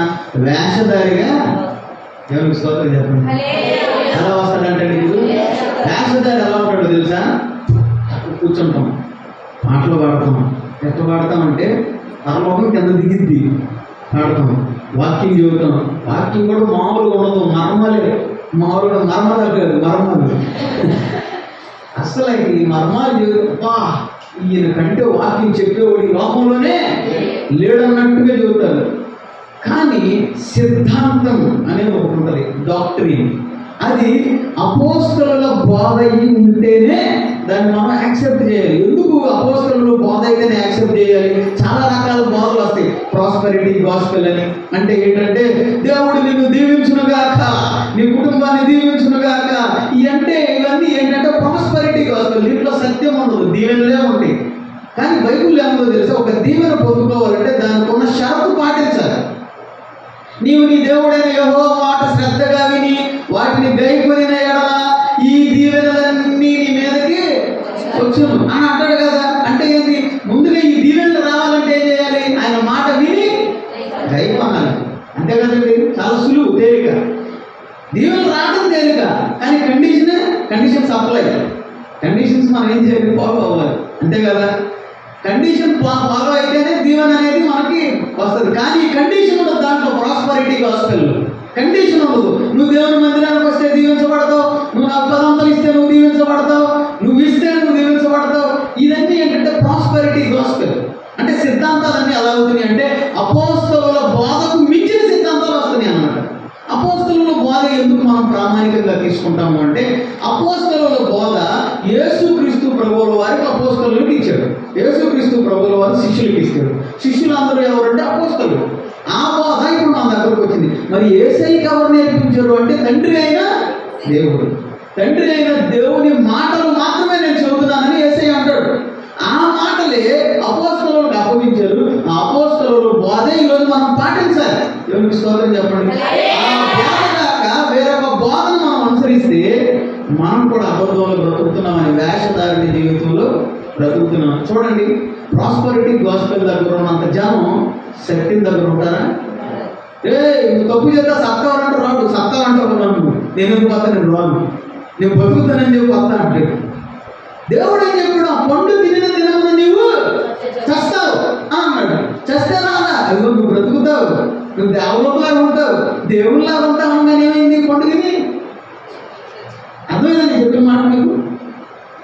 సత్యం ఏం చేస్తుందంటే మనల్ని స్వతంత్రులుగా చేస్తుంది. ఈ సత్యం తెలియక ఏం చేస్తున్నారంటే అందరూ అమాయకంగా వేషధారుల దగ్గరికి వెళ్ళిపోతున్నారు. ఈ మాట అన్నాం అనుకో, అస్సలు వద్దదాల కోపం, దేవుడు పెట్టిన కోపం అవుతుందా? వాళ్ళ కోపం దేవుడికి స్తోత్రం చెప్పండి. దేవుడి బిడ్డలకైతే కోపం. దీని గురించి మరి డిబేట్లు పెడతారు. మళ్ళీ వీళ్ళు ఇది చేశారు, అది చేశారు. ఒక విషయం చెబుతాను. అపోస్తలుల కాలంలో ఏ మీడియా లేదు, ఏ యూట్యూబ్ లేదు, ఏ సోషల్ మీడియా లేదు. అందుకని పరిచయం విస్తృతంగా జరిగింది. ఇప్పుడు యూట్యూబ్ ఉంది, టీవీ ఛానల్ ఉన్నాయి, వాక్యాలు విస్తృతంగా చదువుతున్నారు కాబట్టి గొడవలు జరుగుతుంది. అంతే కదండి, గొడవలు జరుగుతున్నాయా, పరిచయం జరుగుతుందా? నీ బాధ బాగాలేదురా, దగ్గరికి వెళ్ళి చెప్పడు, పర్సనల్గా వెళ్ళి కలిసి అన్నా ఇట్లా కాదు, వాక్యానుసారంగా లేదని చెప్పడు, మీడియాలో చెబుతాడు. ఎందుకు? వీడికి పేరు రావాలిగా, అనే కదా, వీడికి పేరు రావాలి, వీడికి వ్యూవర్షిప్ పెరగాలి, సబ్స్క్రైబర్లు పెరగాలి. సబ్స్క్రైబర్లు పెరిగితే డబ్బు అవుతుంది. చూసారా సాతాను ఆలోచన ఎట్లుందో తెలుసా? ఇప్పుడు సంఘంలోకి డబ్బులు తెచ్చేసాడు కాబట్టి సంఘంలో దేవుడికి ఛాన్స్ లేదు. దేవుడు అనే మాట, మీరు దేవునికి సిరికి దాసులు కానేరరు. చాలా సింపుల్గా చెప్పేసాడు. అంటే మీరు దేవుడిని సేవిస్తున్నామని చెప్పి డబ్బుని ప్రేమిస్తే దేవుడిని సేవించినట్టు కాదు. మీరు డబ్బుని ప్రేమించి దేవుడిని కూడా ప్రేమిస్తున్నారంటే దేవుడిని ప్రేమించినట్టు కాదు. చాలా సింపుల్ కదా. దేవుడు చెప్పిన విషయాలు చాలా తేలిగ్గా ఉంటాయి. ఇప్పుడు సంఘంలోకి ఏమొచ్చింది? డబ్బు వచ్చింది. మరి దేవుడు ఉన్నాడా? లేడు. అందుకని ఏం చేస్తున్నాడు? సొంత బాధ వచ్చేసింది. సొంత బాధ వచ్చేసింది కాబట్టి ఏం జరిగింది? ఇప్పుడు నేను మీకు ఏం చెబుతున్నానో తెలిసిందా? వేషధారులు వచ్చారు కాబట్టి ఇప్పుడు వేషధారులు బట్టి మెనటానికి ప్రయత్నిస్తున్నాడు. ఈ గుంపు తీసుకెళ్తాడు. ఈయనతో పాటు గుంపు తీసుకెళ్ళి పర్వక రాజ్యం దగ్గరికి వెళ్తారు. 7 దగ్గర దాకా వెళ్తారు. 7 దగ్గర దాకా కూడా చక్కగా పాటలు పాడుతూ ఆరాధన చేస్తూ వెళ్తారు. దేవుడి నాకాశ్రయం అని చక్కగా తీసుకెళ్తాడు జనాలు. అక్కడికి తీసుకెళ్ళి, ప్రభువా నేను వచ్చాను, మా బ్యాచ్ వచ్చింది తీ అంటే తీసేవాడు ఎవరు లేడు అక్కడ. ఎందుకు? నీ వేషం అక్కడ తెలిసింది బాబు, బయటపో అంటాడు. గొర్రె వేషం వేసుకొని నువ్వు తోడేలు నాయన చూడు, జనాలందరూ మీరు తోడేలుగా చూస్తున్నారు అనగానే ఈ తోడేలు స్వర్గం అక్కడ కనపడింది బయట. ఆ గొర్రెలనే కాదు, అయ్యో అయ్యో ఒక ప్రయోజనం ఉంది. అక్కడికి వెళ్ళిన తర్వాత అయ్యో ఉండదు, అయ్యో ఉండదు, కిందకి వెళ్ళడమే. దేవునికి స్తోత్రం చెప్పండి. ఇప్పుడు ఇటు వేషధారిగా వచ్చాడు కదా, వేషధారిగా వచ్చి ఏం చేస్తున్నాడు? సంఘాన్ని అంతటినీ ఆడి బోధగా, ఆడి ఫ్యాన్స్గా మార్చేసుకుంటున్నాడు. ఇప్పుడు చూడండి, ఫ్యాన్ ఎందుకుంటే నిజంగా బాధేస్తుంది. వీళ్ళకి ఒక సేవకుడు ఒక మాట అంటే కింద కామెంట్స్ ఉంటుంది చూడండి, మామూలుగా ఉండదు. నేనైతే ఒక్కోసారి ఇది చర్చ అడుగుతుంది, లేకపోతే ట్రస్ట్ అడుగుతున్నారు, నాకు అర్థం కావట్లేదు. వేషధారణ సాతాను వాడు చెప్పే అబద్ధాల్లో ఇలాగా బ్రతుకుతూ ఉంటున్నారు. వాడి అబద్ధాలు, వాడి మోసాలు వీళ్ళు చిక్కుకొని వేషధారుల దగ్గరికి ప్రజలు వెళ్తున్నారు. దేవునికి స్తోత్రం చెప్పండి. ఆడు 2 ఆటలు సాగల. ఎలా సాగలేదు? సింహంగా వచ్చి చెరువు చేయడానికి చూస్తే మళ్ళీ కలిసిపోయారు. సర్పంలా వచ్చి మోసం చేద్దామని చూస్తే మళ్ళీ ఏకమై ప్రార్థనలు చేస్తున్నారు. ఇప్పుడు వేషధారిగా వచ్చాడు, మాస్టర్గానే వచ్చాడు. వచ్చి రండి కూర్చోండి, లేవండి, కాళ్ళు లేవండి, చేయి లేవండి, పదండి, అంతే అయిపోయింది. ఇంకా ఇప్పుడు వాడి పని ఏంటి? ఇప్పుడు మనిషిలోకి వచ్చి మనిషిని చెరుపు చేయాలి. బెరయా సంఘంలాగా మనం కూడా ఉన్నాం అనుకోండి, ఇవి చెప్పేది సరిగ్గా ఉందా లేదని వాక్యానుసారం వెళ్ళి అక్కడి నుంచి ఎస్కేప్ అవుతాం. దేవునికి స్తోత్రం చెప్పండి. ఈ ఎస్కేప్ అయిన కూడా వదిలిపెడతాను అనుకుంటున్నారా? అబ్బే, పొరపాటును కూడా వాళ్ళు ఆ సంఘంలో కూర్చొని చెప్పేసి ఇంకా తాయాలంటా ఉంటాడు. నీ బర్త్డేకి నేను కేకు పంపిస్తా, ఏంటి నీకు ఏం కావాలంటే పంపిస్తా, నేను చెబుతా, తాయిలని కూర్చోబెడతాడు. తప్పించుకున్న వాళ్ళు ఉన్నారు కదా, వాళ్ళ దగ్గర కూడా వస్తాడు. ఎలా వస్తాడంటే ఈసారి అది బాబు నేను సింహంలాగా వచ్చా, మాట ఎంటలా, పాములాగా వచ్చా, మాట ఎంటలా, వేషధారిలా కూడా వచ్చా, అంటే మాట అనట్లా. ఇప్పుడు నేనేం చేస్తానంటే వాళ్ళని చంపేస్తా. ఏమంటాడు? చంపేస్తా అంటాడు. నిజమే చంపుతాడండి. మన ప్రాణాన్ని తీసే హక్కు అక్కడికి ఉంది. ఎందుకంటే మనమే ఇచ్చాం, ఏదైతే తోటలోనే ఇచ్చేసాం. అవునా కదా? ఇచ్చేసాం కాబట్టి మనం చంపడం అడిగి తేలిక. కానీ దేవుని కృపను బట్టి ఏం చేస్తున్నాం? బ్రతుకుతున్నాం. అంటే ఆయన కృప లేకపోతే కష్టం. అందుకని భక్తుడు అంటాడు కదా, నీ కృప జీవము కంటే ఉత్తమమైనది. ఆ కృప లేకపోతే కష్టం. ఆ కృపకు పాత్రలు కావాలంటే ఆయన కృపాసనం దగ్గర కూర్చోవాలి. ఆయన కృపాసనం దగ్గర కూర్చొని నీ కృప నాకి అని అడిగితేనే కృప. అతడు ప్రవక్త వచ్చి హిజ్కియాను చచ్చిపోతున్నావు, మరణం అవుతున్నావు అని అంటాడు. ప్రభువా ప్రభుని ప్రార్థన చేస్తే కృపను పొందుకున్నాడా లేదా? పొందుకున్నాడు. అట్లాగే కృప లేకపోతే ఇప్పుడు ఎవరు బ్రతకలేదు. అందుకని మనం ఏ కాలంలో ఉన్నాం? కృపాకాలంలో ఉన్నాం. ఇప్పుడు ఆయన కృప కింద మనం బ్రతుకుతున్నాం. సాతానికి అధికారం ఉంది చంపడానికి, కానీ కృప అడ్డం వస్తుంది కదా. దేవుని కృప అడ్డం వస్తుంది కాబట్టి సాతాను మనిషిని బహిరంగంగా చంపడానికి వీలేదు. ఇప్పుడు ఏం చేస్తున్నాడంటే మతం మొదలు వాడుకు చంపేస్తున్నాడు. అవునా కదా? హంతకుడుగా రాబోతున్నాడు. ఇప్పుడు నరహంతకుడుగా రాబోతున్నాడు. వస్తాడు, వచ్చి పడతాడు, తిడతాడు, నాలుగు గుద్దుతాడు. కుదిరితే మనకు బలం ఉంటే బ్రతుకుతాం, లేక చేస్తాం. అంతే. ఎంతమందిని మనుకుల్లో చంపేశారు. అవునా కదా? అలా నరహంతకులా లేకపోతే మామూలుగా డిజిటల్ ఆఫీసర్లు నరహంతకులే చంపేస్తున్నారు కదా. ఇప్పుడు వాడు పన్నాగం పన్నట్లా. సింహంలాగా వచ్చాడు, వాడు పన్నాగం పనల. సర్పంలాగా వచ్చాడు, వాడు పన్నాగం పనల. వేషధారిగా వచ్చాడు, వాడు పన్నాగం పనల. ఇక చంపేయటమే. వీళ్ళు మాటలు వేసేద్దాం అని వచ్చేస్తున్నాడు. స్టెఫన్ అలాగే చంపారు. స్టెఫన్ని ఆవిడొచ్చి నేను దయ్యాన్ని నేను చంపుతానని అంటావు. ఎవడో ఒకటి ప్రేరేపుతాడు, వాళ్ళ ఆలోచనలోకి వెళ్తాడు. ఆడి ద్వారా వేసేయటం. జీవన్ మరణములు నాలుక వశం. ఏం వశమండి? మనం జీవం పలిగితే జీవం అవుతుంది. ఎందుకు? నేను మీకు చాలా సింపుల్గా మీకు ఒక ట్రిక్ చెబుతా. ఒక ఏమంటారు దీన్ని? ఒక సూత్రం చెబుతా. ప్రిన్సిపల్ ఏంటి అంటే, నీ పోలిక, నీ స్వరూపం, నీ ఆత్మ అది దేవుడిది. అవునా కదా? ఇప్పుడు నువ్వు ఏం చేస్తే, ఏం పలికితే అది జరగాలి. అవునా కదా? ఏసే ఏది పలికితే అది జరిగిందా లేదా?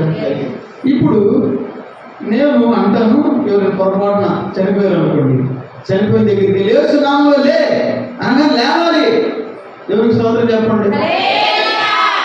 చాలా మంది పాత భక్తులు అందరూ లేకపోవడంగా ఎందుకు లేచారు తెలుసా? వాళ్ళు యేసయ్యలాగా మార్చబడ్డారు కాబట్టి. అవునా కదండి? పాతకాలంలో భక్తులందరూ పేతురు గారు ఉన్నారు, చచ్చిపోయిన లే అనగానే లేచింది. పౌలు గారు ఉన్నారు, పైనుంచి పడ్డాడు ఐతుకు, లే అనగానే లేచాడు. చాలా మంది భక్తులు ఉన్నారు మన వెనక కాలంలోనే, లే అనగానే లేచారు. ఇప్పుడు నువ్వు నేను లే అంటే లేవటం కాదు కదా, మరి చెప్పులు వస్తాయి బయటికి, విసురుతారు ఇక్కడ. ఎందుకు? యేసయ్యలాగా మనం మార్చబడ్డాం. ఇప్పుడు జీవన మరణంలో నాలుగో వయసు. మనం ఏది పలికితే జరగాల. మన కుటుంబంలో మేలు జరిగితే మేలు జరగాలి. పొరపాటున పిల్లల్ని ఇప్పుడు రేపు పరిమాణంలో అనవద్దు. ఎందుకు? అడగైతే ఏం చేయలేము. అంతే కదా? అయిపోతే ఏం చేస్తాం? చక్కగా తింటేటప్పుడు అదే పనికి వచ్చావు కూడా, అదే యూస్ఫుల్ ఎట్లా తింటాడు తిండి తగ్గితారు. కానీ ఏమో దేవుడు పొరపాటు నామనంటే ఏం చేస్తారు? ఏం చేయలేరు కదా. అందుకని ఎప్పుడైనా తిట్టేటప్పుడు కూడా కొంచెం మంచి మంచి పదాలు ఎదుర్కొని తిట్టండి. అరే పనికి వచ్చావు కదా, ఏం పని చేసేదనండి. ఏమో జీవన మరణంలో నాలుగు వయసు చక్కగా నువ్వు దేవుని స్వరూపంలో మధ్య జరిగితే అమ్మో అది నీకు తెలియదు కదా, మనకు తెలియదు కదా. మన వల్ల అక్కడ మారేయడం తెలియదు కదా, మనకు తెలియదు. ఆ జ్ఞానం రాదు. కాబట్టి మన నాలుగులోనే అంత శక్తి ఉంది. దేవుడు అది ఇచ్చాడు మనకి, అంత ఇచ్చాడు. కాబట్టి మనం ఏం చేయాలి అంటే దానికి తగ్గట్టుగా మనం జీవించాలి. దేవునికి స్తోత్రం చెప్పండి. ఇప్పుడు మీకు తెలిసిన సూత్రం అర్థమైంది కదా. మీరు ఏది పలికితే అది పొందుకోవాలి అంటే ఆయనలాగా బతకాలి. కండిషన్ ఉంది. కండిషన్ లేకుండా ఆశీర్వాదం లేదు. ఆయనలాగా ఉంటేనే ఏది పలుకుతాం అది. నేను ఇంటర్మీడియట్ ఫస్ట్ ఇయర్ బాల్తో కొట్టింది. ఒక్క సబ్జెక్ట్ పాస్ అయ్యా, అన్ని దేవునికి స్తోత్రం చెప్పండి. ఒక్కటి పాస్ అయినా కూడా తెలియదు నాకు. దేవునికి స్తోత్రం, హల్లెలూయా. కానీ దేవుని ఆజ్ఞల్లో నడిచినప్పుడు, ఆయన పాదాల దగ్గరకు వచ్చినప్పుడు, ఆ తర్వాత సంవత్సరం కాలేజీ ఫస్ట్ చేశాడు. ఏమొచ్చు ఏమి రావు, కానీ దేవుడు ఏం చేశాడు. నేనేమనుకుంటున్నాను చదివేటప్పుడు ఇది నాకు రావాలి, ఏసయ్యా ఇది రావాలి, వచ్చేసింది. నేను ఫస్ట్ పట్టేది వచ్చేసింది. ఎందుకు? మనం పలికితే పొందుకోవాలి. అలా మనం జీవించగలిగితే నరహంతకుడైనా మనం చనిపోయగలం. దేవునికి స్తోత్రం చెప్పండి. దగ్గరికి రాలేడు. మనం పొందుకోవాలండి. మనం పలికేదాన్ని మనం పొందుకోవాలి.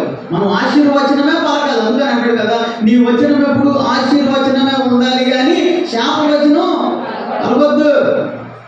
ఎందుకు? ఇప్పుడు చక్కగా ఇస్సాకు గారు ఉన్నాడు, ఇద్దరు కొడుకులు, యోసేపు, ఇంకోళ్ళు యాకోబు వెళ్ళి ఆశీర్వాదాలన్నీ తీసుకొని యోసేపు దగ్గరికి వెళ్ళాడు అనమాట. యోసేపయ్యా, నేను వచ్చాను, నాకు ఆశీర్వాదం కావాలంటే ఆశీర్వాదాలు అన్నాడు. కొడుకు పోయిరా, నా దగ్గర లేవు, శాపాలు ఇవ్వండి అంటే ఈ అంటాడు. అది కూడా మరి నాయన వదిలేదు, నీ దగ్గర పెట్టుకొని అనొచ్చు కదా, ఏదైనా పర్లేదు నాకు శాపాలు తీసుకున్నాడు కదా.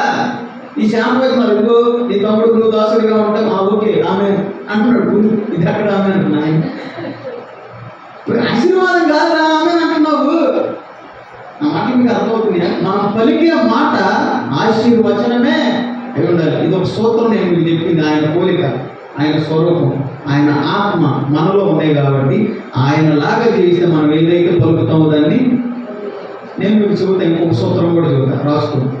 ఏంటంటే ఇప్పుడు మనం ఒక్కళ్ళమే ఇంటి దగ్గర ఉంటే, మనం ఒక్కళ్ళమే సంఘం బయట ఉంటే, మనం ఒక్కళ్ళమే దైవజనుడికి దూరంగా ఉంటే ఆయనలాగా మార్చబడలేము.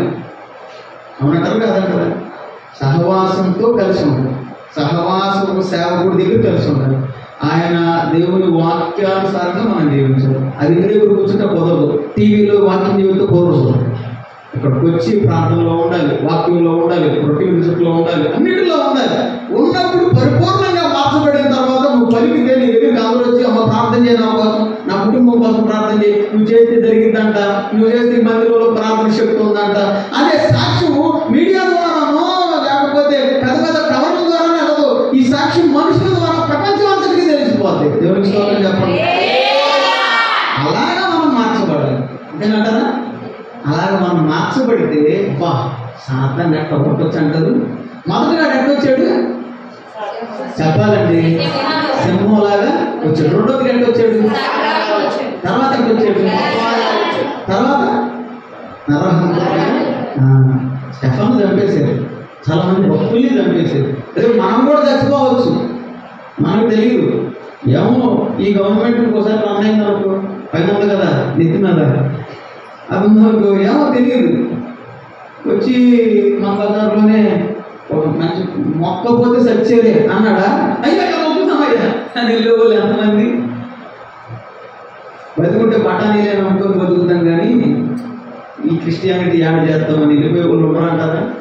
ఇది అంతేకాలం, తప్పదు, వెళ్ళిపోతారు, చెదిరిపోతారు. చెదిరిపోయే టైం ఇది. చెదిరిపోకుండా ఉండాలంటే ఏం చేయాలి అనేది మీకు చెప్పాలని నేను ఎప్పటి వరకు వృత్తాంతాన్ని చెప్పి ఒక పావు గంటలో నేను ముగిస్తాను. ఆ తర్వాత ముగించుకొని వెళ్ళిపోతాం. రండి, మత్తయి సువార్త.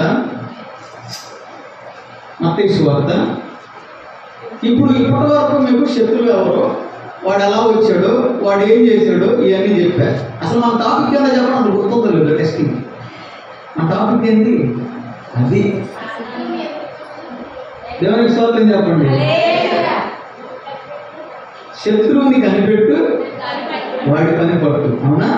ఓకే, మంచిది. మీరు అట్లాగే చక్కగా వాక్యాన్ని శ్రద్ధ గంటల ముందు దేవునికి స్తోత్రం. మత్తయి సువార్త 18వ అధ్యాయం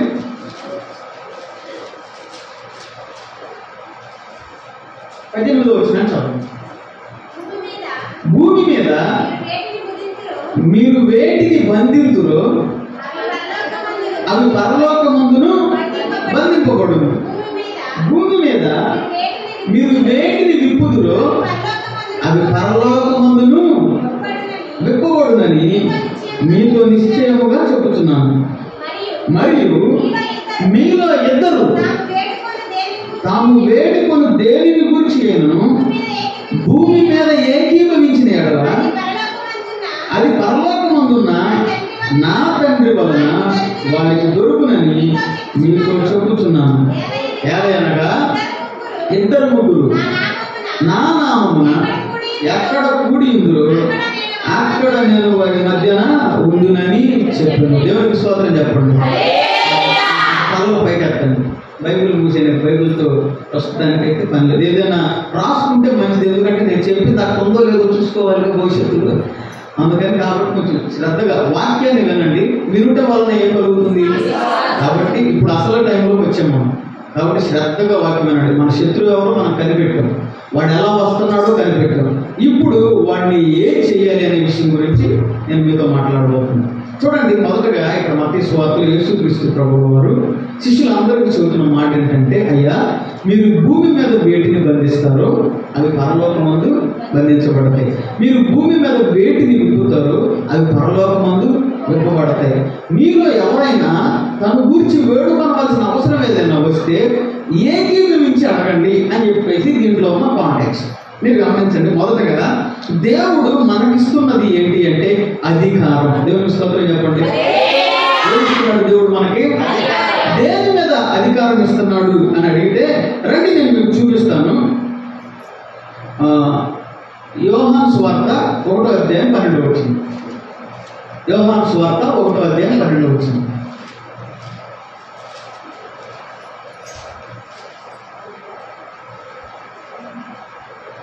ఎంతసేపు చదవండి. తను ఎందరు అంగీకరించరు వారికి అందరికీ అనగా తన నామమందు విశ్వాసం ఉంచిన వారికి దేవుని పిల్లలగుటకు ఆయన అధికారము. దేవునికి స్తోత్రం చెప్పండి. ఇప్పుడంట ఎవరైతే దేవుణ్ణి విశ్వసిస్తారో, ఎవరైతే తన నామం పేరట ఆయన్ని ఒప్పుకుంటారో, ఆయనకంట వాళ్ళకంట ఏం చేస్తాడు అంటే ఆయన పిల్లలయ్యే అధికారాన్ని. దేవునికి స్తోత్రం చెప్పండి. ఇప్పుడు ఆయన మీరందరూ అంగీకరించారా? అంగీకరించిన చేయలేదంటే దీనికి నేను అంగీకరించాను. ఆయనే దేవుడు అని ఒప్పుకున్నాను.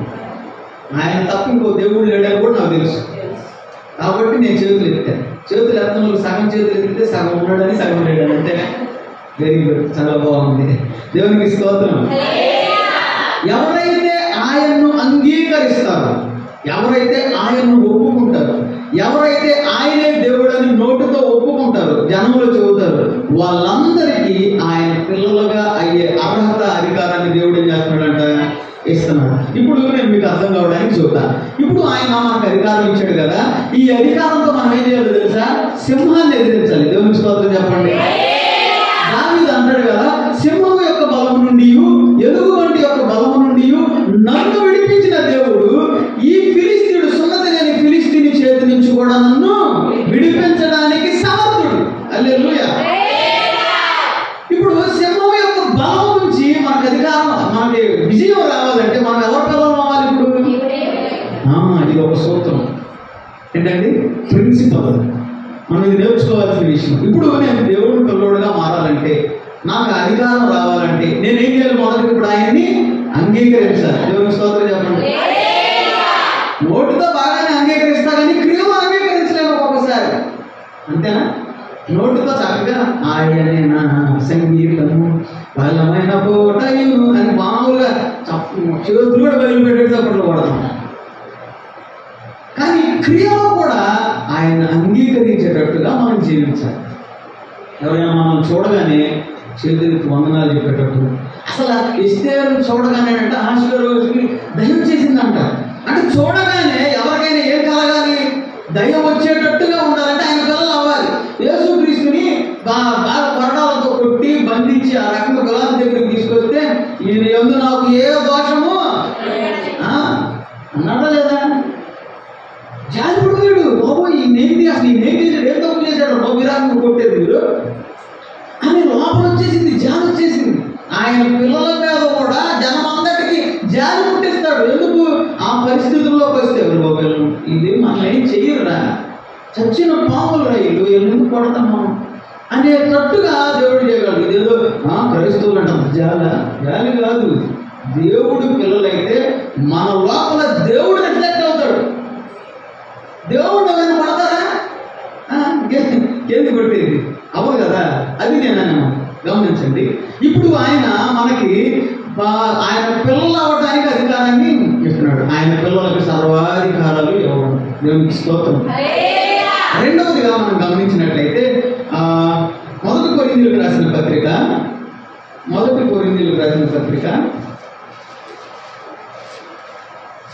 15వ అధ్యాయం 24వ వచనం ఒకసారి చూడండి. అటు తర్వాత ఆయన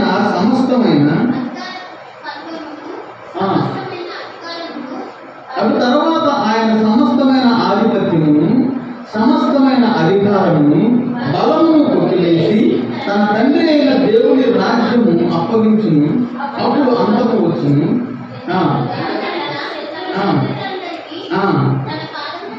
తన పాదముల క్రింద దేవునికి స్తోత్రం చెప్పండి. చూడండి ఇక్కడ, ఎందుకనగా తన శత్రువులందరినీ తన పాదముల క్రింద ఉంచే వరకు ఆయన రాజ్య పరిపాలన. దేవునికి స్తోత్రం చెప్పండి. ఎవరు చేస్తారు? మనమే చేయాలి. ఆయన రాజ్య పరిపాలన 1000 ఏళ్ల పాలనలో మనం కూడా ఆయనతో పాటు పరిపాలించాలి. దానికి ముందు ఏం జరుగుతుంది అంటే అధికారములు, సాధారణ అధికారం ఏం చేస్తారంటే మన కాళ్ళ కింద పెడతారంటే. దేవునికి స్తోత్రం చెప్పండి. సాధారణతలో మీరు శీఘ్రముగా చెత్తకొదొక్కుతారని పేతురు పత్రికలో ఉంది. సాధారణ మనం చెత్తకొదొక్కాలంటే, ఆ అధికారం మనం సొంతం చేసుకోవాలంటే మొదటి సూత్రం ఏంటి? ఆయన పిల్లలు అవడానికి మనకి అధికారం రావాలి. రెండవది ఏంటంటే సాధారణ మీద అధికారం మనం తెచ్చుకోవాలి. సాధారణ మీద అధికారం తెచ్చుకోవాలంటే, లేకపోతే ఈ లోకం మీద అధికారం తెచ్చుకోవాలంటే ఒక్కళ్ళ వల్ల కాదని బైబిల్లో చెప్తుంది. అంటున్నాడు కదా, మీరు ఏకీభవించాలి. నేను అంటాను, నేను ఏకీభవించడానికి ఎవరు లేరు అంటే నాతో పాటు ఏకీభవించేది ఎవరు అంటే పరిశుద్ధాత్మ దేవుడు. దేవునికి స్తోత్రం చెప్పండి. మీరు ఎలా ప్రార్థన చేయాలో మీకు తెలియదు కాబట్టి పరిశుద్ధాత్మ దేవుడే మీ పక్షముగా ఉచ్చరింప సత్యము కాని మూలుగులతో ఎవరికి విజ్ఞాపన చేస్తున్నాడు? దేవునికి విజ్ఞాపన. ఇప్పుడు నేను ఒక్కటి కాదు. యోహాను సువార్త 10:30 దేవుడు అంటాడు కదా, యేసయ్య అంటాడు, నేను తండ్రి ఏకమై ఉండులాగున మీరు అందరూ కూడా ఏకంగా ఉండాలని అంటాడు. దేవునికి స్తోత్రం చెప్పండి. ఇప్పుడు తండ్రి అయిన దేవుడు, కుమారుడైన యేసుక్రీస్తు ప్రభువుల వారు, పరిశుద్ధాత్మ దేవుడు, వీళ్ళు ముగ్గురు దేవుళ్ళు కాదు, ఒక్క ఆయనే 3 స్వభావాలు. అవునంటారా కాదంటారా? తండ్రి అయిన దేవుడికి అధికారం అంటే కుమారుడైన యేసుక్రీస్తు ప్రభువుల వారు ఆ వాక్కు ద్వారా బయలు వెళ్తే ఆ తర్వాత పరిశుద్ధాత్మ దేవుడు పనులు చేస్తూ ఉంటాడు. ఇది మనం గమనించాల్సిన విషయం. నేను అంటాను, 3 దేవుళ్ళు కాదు, ఒక మనిషి 3 స్వభావాలు. అంటే నేను ఎలా అంటానంటే, నాకు బాల్య దశ ఉంది, యవ్వన దశ ఉంది, వృద్ధాప్యం కూడా ఉంది. ఈ 3 దశలే కాదా? అవునంటారా కాదంటారా? అంటే ఇప్పుడు ఒకే మనిషిలో 3 స్టేజెస్ ఉన్నప్పుడు ఒకే వ్యక్తిలో 3 స్వభావాలు ఎందుకు ఉండవు? నా మాట అర్థమవుతుందిగా? మీ శ్రద్ధగా గమనించాలి. ఇప్పుడు దేవుడు ఏ రీతిగా తన తండ్రి అయిన దేవునితోనూ పరిశుద్ధాత్మతోనూ ఏకీభవించున్నాడు, మనం కూడా దేవునితో ఏకీభవించి సాగాలి. దేవునికి స్తోత్రం చెప్పండి. మీరు ఒక్కలుగా ఉంటే మీ వల్ల కాదని దేవుడు చెబుతున్నాడు. మీరు ఒక్కలకు నాకు వేరే మీరేమీ చేయలేరు, నాకు వేరే మీరేమీ చేయలేరు. అలాగే ఇప్పుడు మీరు ఒక్కలుగా ఉండి కూడా మీరేం చేయలేరు, మీరు సహాయం తీసుకోవాలి. మోషే ఏ రీతిగా హూరు అహరోను సహాయం తీసుకున్నాడో ఈరోజు మనం కూడా ఏం చేయాలి అంటే ప్రార్థనా సహాయాన్ని పరిశుద్ధాత్మ ద్వారా తీసుకోవాలి. పరిశుద్ధాత్మ ద్వారా మనకి నడిపింపు రాకపోతే మన సంఘ సభ్యుల దగ్గర నుంచి మనం ఏం చేయాలి? సహకారాన్ని తీసుకోవాలి. ఎలా అంటారా? ఇదే మత్తయి సువార్తలో చెప్పాడు కదా, ఏలయనగా ఎక్కడ 2-3 నా నామములో కూడి ఉందురో వారి మధ్యలో ఎవరుంటారన్నారు? దేవునికి స్తోత్రం చెప్పండి. అదే 19వ వచనంలో కూడా, మరియు మీలో 2 తాము వేడుకొని దేని గురించి చేయను భూమి మీద ఏకీభవించిన ఎడల అవి పరలోకపు తండ్రి వల్ల దొరుకునని వారు ఏం చేయాలంట? పరలోకపు తండ్రి వల్ల దొరుకుతాయి అని నమ్మేసే. దేవునికి స్తోత్రం చెప్పండి. ఇప్పుడు నేను మీకు చెబుతాను, మీకు అర్థం కావడానికి కొన్ని ఎగ్జాంపుల్స్ చెప్తా. ఆదాము హవ్వ ఏకీభవించలేదు కాబట్టే పాపం వచ్చింది. అవునంటారా కాదంటారా? కయ్యను హేబెలు ఏకీభవించలేదు కాబట్టి హత్య జరిగింది. అవునంటారా కాదంటారా? కయ్యను హేబెలుకి ఆదాము హవ్వ కూడా దేవుడు అవకాశాన్ని ఇచ్చాడు. కయ్యను హేబెల్కి ఏమిచ్చాడు? రే ఈ తమ్ముడు ఎక్కడున్నాడు అని అడిగితే నాకే తెలుసు, నేనేమన్నాడు కాపలా పడినా ఒప్పుకోవచ్చు కదా, అయ్యా నేను తప్పు చేశాను, నువ్వేమో వాడు బిడ్డలు దగ్గరెళ్తున్నావు, నా దగ్గర ఎక్కట్లేదు, అందుకే నేను చంపేశా అని అనొచ్చు కదా. అంటే దేవుడు క్షమిస్తాడు. అలా చేయకూడదు నాయన. సరే నువ్వు ఆరాధించేటప్పుడు ఆత్మతో ఆరాధిస్తే మంచిదని దేవుడు సలహా ఇచ్చేవాడేమో కదా. కానీ అక్కడ ఏం చేశాడు? చంపేసి భయపెట్టి అన్నాడు, నేను కాపలా నాడికి అది పో అంటాడు. చూడండి, దేవుడు అవకాశాన్ని ఇస్తున్నాడు. వాళ్ళిద్దరు ఏకీభవించలేరు కాబట్టి ఏం జరిగింది? అక్కడ నరహత్య జరిగింది. చూడండి, ఆ తర్వాత లోతు అబ్రహాం దగ్గరికి వచ్చినప్పుడు వాళ్ళు ఆస్తి కలిగినందున వారు నివసించడానికి వీలు లేకపోయింది. వాళ్ళు ఏం చేశారంటే అన్నాడు, అరే బాబు మీ పని వాళ్ళకి మా పని వాళ్ళకి గొడవలు జరుగుతున్నాయి కదా, నువ్వు నీ దారి చూసుకొని నా దారిలో ఉంటాను. అబ్రహాం అనగానే ఓకే బాబాయ్ అని చెప్పేసి వెళ్ళిపోయాడు. అరే అక్కడి నుంచి వచ్చావు, ఊరు దేశం నుండి వచ్చావు, మా ఫ్యాన్ ఊరు దేశం నుండి వచ్చావు, ఊరు దేశం నుండి ఇక్కడ దాకా వచ్చావు కదా, మరి నాతో ఉండరా నాయన అని అబ్రహాం అనలేదు. బాబాయ్ అట్లా బాబాయ్ వాళ్ళు ఎవరో కొట్టుకుంటే నన్ను వెళ్ళిపోమంటావు ఏంది అని లోతు కూడా అనలా. ఆస్తి బహుగా విస్తరించినందువలన చూడండి ఆదికాండం 13వ అధ్యాయం 7వ వచనం. అప్పుడు అబ్రాహాము పశువుల కాపురులకును లోతు పశువుల కాపురులకును కలహము పుట్టెను. ఆ కాలమందు కనానీయులు పెరిజీయులు ఆ దేశంలో కాపురం ఉండిరి.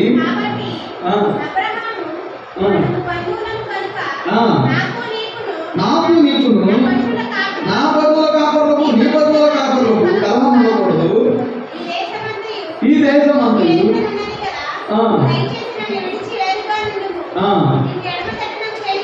నీవు ఎడమ తట్టునకు వెళ్ళినాడలా నేను కుడి తట్టునకును, నీవు కుడి తట్టునకు వెళ్ళినాడలా నేను ఎడమ తట్టునకు నువ్వు వెళ్ళినని లోతుతో చెప్పగా, లోతు తన కన్నులెత్తి యోర్దాను ప్రాంతం అంతటినీ చూచెను. యెహోవా సొదొమ గొమొర్రా పట్టణములను నాశనం చేయకమునుపు సోయరు కోసు వరకు అదంతా యెహోవా తోట వలె ఐగుప్తు దేశం వలె నీళ్లు పోరు దేశం అండి. చాలు. ఇక్కడ నేను మీకు అర్థం కావడానికి చూస్తున్నాను. వీళ్ళు ఏకీభవించలా. అన్నా ఎందుకు బాబాయ్ అట్లా అంటావు, నేను వచ్చాను కదా నీతో పాటు, నీతోనే ఉంటానులే, వాళ్ళదేముంది, నీ నా కాదు కలిపేసుకుందాం, ఇద్దరు అందరం ఒకళ్ళగా ఉండి బాగుంటుంది కదా అని అందులో లోతు కన్నులెత్తి చూసాడంట. చూడటం వల్ల ఏం జరిగిందో తెలుసా? 2 శాపగ్రస్తమైన వంశావళికి మూలపురుషుడయ్యాడు. మోయాబీలు, అమ్మోనీయులు, లోతు కుమార్తెల నుంచి వచ్చిన సంతానం. చూడండి, ఏకీభవించకపోతే జరిగే నష్టాలు. సరే, దేవుడు అన్నాడు కదా, ఎక్కడైతే 2-3 కలిసి నా నామం పేరట ఏకీభవిస్తే వారి మధ్యలో నేను ఉంటాను అని అన్నాడు కదా. మరి దానికి ఎక్కడ ప్రూఫ్? మీరు దానియేలు గ్రంథాన్ని చూసినట్లయితే అక్కడ రాజు ఒక బంగారు ప్రతిమని నిలబెట్టి నుంచోబెట్టాడు. బంగారు ప్రతిమని నుంచోబెట్టి అన్నాడు కదా రాజు, ఇదిగో ఈ బొమ్మకి 4 రోజులు మొక్కాలి, మొక్కకపోయారంటేనా అగ్నిగుండంలో పడేస్తామని శాసనమైంది. అక్కడ దేశ ప్రజలందరూ ఏం చేశారంటే మొక్కారు. కానీ 3 వ్యక్తులు మాత్రం ఏం చేయలేదు, మొక్కల వాళ్ళ 3 తీసుకొచ్చి ఏంట్రా మీ వాళ్ళేంటి మొక్కడానికి ఏంటి అటు వస్తున్నారు ఇటు వస్తున్నారు బొమ్మలు చూస్తున్నారు, రోడ్డు పక్కన బొమ్మలు పెడతారే అట్టగా పెట్టారు. పెద్ద బొమ్మలు పెట్టి అక్కడ కొబ్బరికాయలు పడుతుంటారు కదా, అట్టగా ఒక బొమ్మ నిలబెట్టి వెళ్ళేవాడు దండం పెట్టాలి, వచ్చేవాడు దండం పెట్టాలి, అంతేకాదు ఒక పెద్ద ఉత్సవం. అదంతా తర్వాత సంగతి. అట్లాగా వీళ్ళు గమనిస్తే వీళ్ళేమో ఏం చేస్తున్నారు, బొమ్మ మొక్కట్లా. వీళ్ళు దృష్టిలోకి వచ్చి రాజా అంత బొమ్మ పెడితే ఆ 3 మొక్కట్లేదు, మిగతా వాళ్ళందరూ మొక్కుతున్నారు అని తీసుకురామన్నాడు. తీసుకురాగానే వచ్చిన తర్వాత అడుగుతాడు, ఏందయ్యా ఈ ప్రాబ్లం ఏంటి, ఎందుకు మొక్కట్లేదు, బొమ్మ బాగాలేదా, కళ్ళు బాగాలేదా, కిరీటం బాగాలేదా, ఏం బాగాలేదు చెప్పు అని అన్నాడు.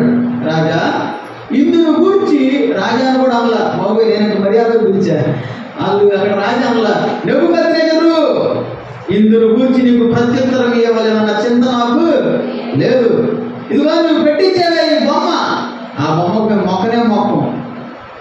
మా దేవుడు ఈ మండుతున్న వేడిమి గల అగ్నిగుండం నుంచి తప్పించి రక్షించటకు సమర్థుడు, ఒకవేళ రక్షించకపోయినా మేము మొక్క నిజం అనేసి నేను రాజురా. రాజు అయితే నాకు మొక్కమంటున్నావు కదా, మొక్కను నేను రాజురా, వీళ్ళందరూ నన్ను చూస్తున్నారు చూడండి, రే 700 అగ్ని చేయరా, 7 రెట్లు పెంచుదాన్ని ఏరా దాంట్లో ఏరా ఆ నేషనల్ కాలిపోయారు. కానీ వీళ్ళు ముగ్గురు అక్కడ తిరుగుతా వీళ్ళతో పాటు ఇంకెవరు వచ్చారు? దేవుడికి స్తోత్రం చెప్పండి. రాజు చూసి స్టన్ అయిపోయాడు. మన అంతమంది వేసావురా, ముగ్గురయ్యా, అరే నాలుగో వాడున్నాడు, ఎవడు పడ్డాడు చూడండి. ఆ 4వ ఆయన మాము దేవదూతలాగా ఉంది ఏంటి? వామ్మో ఇక్కడ జరుగుతుందిరా నాయన అన్నాడు రాజు. కంగారు పడిపోతాడు, భయం అవుతుంది. ఆ వేడి తగిలే అక్కడ వేసిన చచ్చిపోయారు. వీళ్ళేమో లోపల చక్కగా రంగులు రాటం ఆడుకుంటున్నారు. ఇటు అంటారు కదా, అది ఆడుకుంటున్నారు. ఏం జరుగుతుంది అక్కడ? అయ్యా శద్రకు మేషకు అబేద్నెగో బయటికి రండి అనగా వచ్చేసాడు. వాము అది చూడు కాలిపోయారు. చూడు ఎందుకు కాలేదంట, బట్టలు కాలేదంట, కనీసం కాలిన వాసన కూడా రాలేదంట. దేవుని స్తోత్రం చెప్పండి. ఎక్కడైతే 2-3 నా నామం పేరిట ఏకీభవిస్తారో వారి మధ్యలో ఉన్నాడా లేదా? ఉన్న దేవుడు మన మధ్యలో ఎంతమంది ప్రార్థన చేస్తాం, మా మధ్యలో ఉండడా? ఎంతమంది నమ్ముతున్నారు ఉన్నారండి? దేవుని స్తోత్రం చెప్పండి. మీరు ఇప్పటి వరకు ఏదైతే దేవుని పాదాల సన్నిధిలో ప్రార్థన చేసి పొందుకోవాలని అడిగారో వాటన్నిటినీ నా దేవుడు మీ జీవితంలో చేయుగాక. చూడండి, చక్కగా వాళ్ళ మధ్యలోకి వచ్చారు. పేతురు గారు కూడా పట్టుకొని పోయారు, చెరసాల్లో వేసారు. చెరసాల్లో వేసిన తర్వాత సంఘం అంతా ఏం చేశారంట? అత్యాసక్తితో ప్రార్థన చేశారు. ప్రార్థన చేయగానే పేతురు గారు బయటకు వచ్చాడా లేదా? ఒక్కడే వచ్చాడా? లేకపోతే ఎవరైనా భటుడు గేటు తీస్తే వచ్చాడా? లేదు, దేవదూత దేవుని దగ్గర నుంచి వచ్చిన దూత వచ్చి ఆయన చేయబట్టుకొని దేవునికి స్తోత్రం చెప్పండి. సంఘం అంతా ఏకీభవించారు. అయ్యా మా పేతురు గారు, అయ్యా మా కాపరి, అయ్యా మా రాని రాని రాని రాని నువ్వు రావాలి తీసుకురావాలి అని ప్రార్థన చేస్తే తీసుకొచ్చి పెట్టాడు. తీసుకొచ్చి పెట్టి బయట పెడితే తలుపు ఆడుతున్నాడు పేతురు గారు. అమ్మా నేను బయటకు వచ్చాను రా, తలుపుది అంటున్నాడు. ఇలా ఓ అయ్యా రావు తెచ్చానమ్మా బాబు బయటకు చూడ అంటున్నాడు దేవుడు. ఇలా ఇంకా అడుగుతానే ఉన్నారు. బయట పేతురు గారు ఉన్నారు, ఇలా ప్రార్థన చేస్తున్నారు. పేతురు గారు రావాలి, బయటికి రావాలి, అయ్యా అయ్యా అయ్యా అయ్యా అంటున్నారు. పేతురు గారు బయటకు తలుపు పడుతున్నారు. ఇప్పుడు నేను మీ దీంట్లో చెప్పే స్తోత్రం ఏంటంటే, ప్రార్థన ఒక్కటి ఉంటే సరిపోదు, విశ్వాసం కూడా. దేవునికి స్తోత్రం చెప్పండి. విశ్వాస సహితమైన ప్రార్థన రోగిని ఏం చేస్తుందంట కదా? ప్రార్థనతో పాటు ఏముండాలి? ఇప్పుడు విశ్వాసం కూడా ఉండాలి. పేతురు గారు వచ్చి టపాటప్ప కదంటే తగ్గుతానే చిన్న వెళ్ళంటాము. అమ్మా అమ్మా అమ్మా పేతురంపులు ఇచ్చాడు అమ్మా అనగానే పేతురంపులు చెరసాల్లో ఉంటే ఆడతారు కూర్చో నమ్మట్లా. మనం ప్రార్థన చేస్తాం కానీ ఏం చెయ్యం? నమ్మం. ఇది జరిగేది లేక ఎన్నో సంవత్సరాలుగా చేస్తున్నాం. ఏడ జరిగింది? ఏముండదు, మనకి నమ్మిక ఉండదు. ప్రార్థన చేస్తాం. ప్రార్థన చేయడానికి ఏమన్నా మామూలుగా మనం ప్రార్థన చేస్తే పర్లో కూడా షేక్ అయిపోతుంది, అంత ప్రార్థన చేస్తాం. కానీ ఇక్కడ ఏం జరగట్లేదు, నమ్మటం లేదు. ఇక్కడ తగ్గుతా అంటున్నామా? అది ఖచ్చితంగా పేదరంపులు పొందే, నిజంగా పేదరంపులు నువ్వు పిచ్చిదాన్ని కూర్చో అంటాడు. పేదలు చెరసాలలో ఉంటే ఆడవుతాడే, రేపు చంపేస్తారు పేదరిని, మనం రేపు వెళ్ళి ఆడవాలి అని అంటుంది వాళ్ళ అమ్మ. కారణమే పేదరు బయటికి బా అని చెప్పేసి కొంచెం గట్టిగా అడిగితే అప్పుడు బయటకు వచ్చి చూడగానే పేదలు చూసి అందరూ ఏమయ్యారు? దేవునికి స్తోత్రం చెప్పండి. ఎక్కడైతే 2-3 కలిసి ఆయన నామం పేరిట ఏకీభవిస్తే ఆయన కార్యాలు ఎలా ఉంటాయి? సంఘంలో ప్రార్థన జరుగుతుంటే ఇంటి దగ్గర టీవీ చూస్తారు, సంఘంలో కూడికలు జరుగుతుంటే ఇంటి దగ్గర పబ్జీ గేమ్లు ఆడుకుంటారు, సంఘంలో కూడికలు జరుగుతుంటే ఇంటి దగ్గర నుంచి కలవరు. ఏమంటే బాగా నొప్పి అంటారు, కీళ్ళు నొప్పి అంటారు, జ్వరం అంటారు, అదంటారు ఇదంటారు. ఎందుకు? సాతాను మనల్ని ఏం చేస్తుందంటే ఒక అభద్రతా భావంలోనికి తీసుకెళ్ళి అక్కడ కూర్చోబెట్టి కార్యాన్ని జరగకుండా ఆపుతుంది. అంతే. అది తెలియక మనం ఏం చేస్తున్నాం? బాగా లేదండి, నాకు ఈ మాట మరి ఆశ్చర్యంగా అనిపిస్తుంది. బాగోలేదు అనగానే ఇంటి దగ్గర ఉంటే బాగుండిద్దా అనే మాట నాకు తక్కువ నచ్చుతుంది. వాళ్ళు ఏ బాధలో ఉన్నా కానీ కాలులో కొట్టుకొని ఇంటి దగ్గర ఉన్నా కానీ బాగా లేదు అన్నారంటే మాత్రం ఇంటి దగ్గర ఉంటే బాగయ్యిద్దా. శృంగారం అనే దేవాలయం దగ్గరికి కుంటోని తీసుకొచ్చి కూర్చోబెట్టారు. ఇంటి దగ్గర ఉంటే కాళ్ళు వచ్చేయానికి రావు. నువ్వు మందిరానికి వస్తే కదా స్వస్థత, మందిరంలో కూర్చుంటే కదా నీకు ఆత్మాభిషేకం, మందిరంలో ఉంటే కదా నీ కుటుంబ సమస్యలు తెలియదు, మందిరంలో ఉంటే కదా నీ పిల్లలు కూడా మందిరంలోకి వచ్చేది. తల్లిదండ్రులు మందిరానికి రాకపోతే పిల్లలు నుంచి వస్తారు. ఏదో ఎత్తుకోవాలి ఎక్కడున్నారు నా పిల్లడు అక్కడికి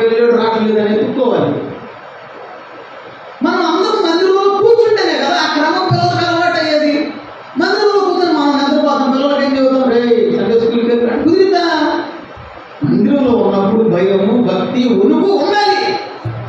ఇక్కడ ఎవరు ఉంటున్నారు? మరి దేవుడు ఉన్నప్పుడు నిద్రపోతే కుదిరిద్దా? దేవుడు ఉన్నప్పుడు అనాలోచన ఉంటే కుదిరిద్దా? దేవుడు ఉన్నప్పుడు మన ఇష్టానుసారంగా కూర్చుంటే కుదిరిద్దా?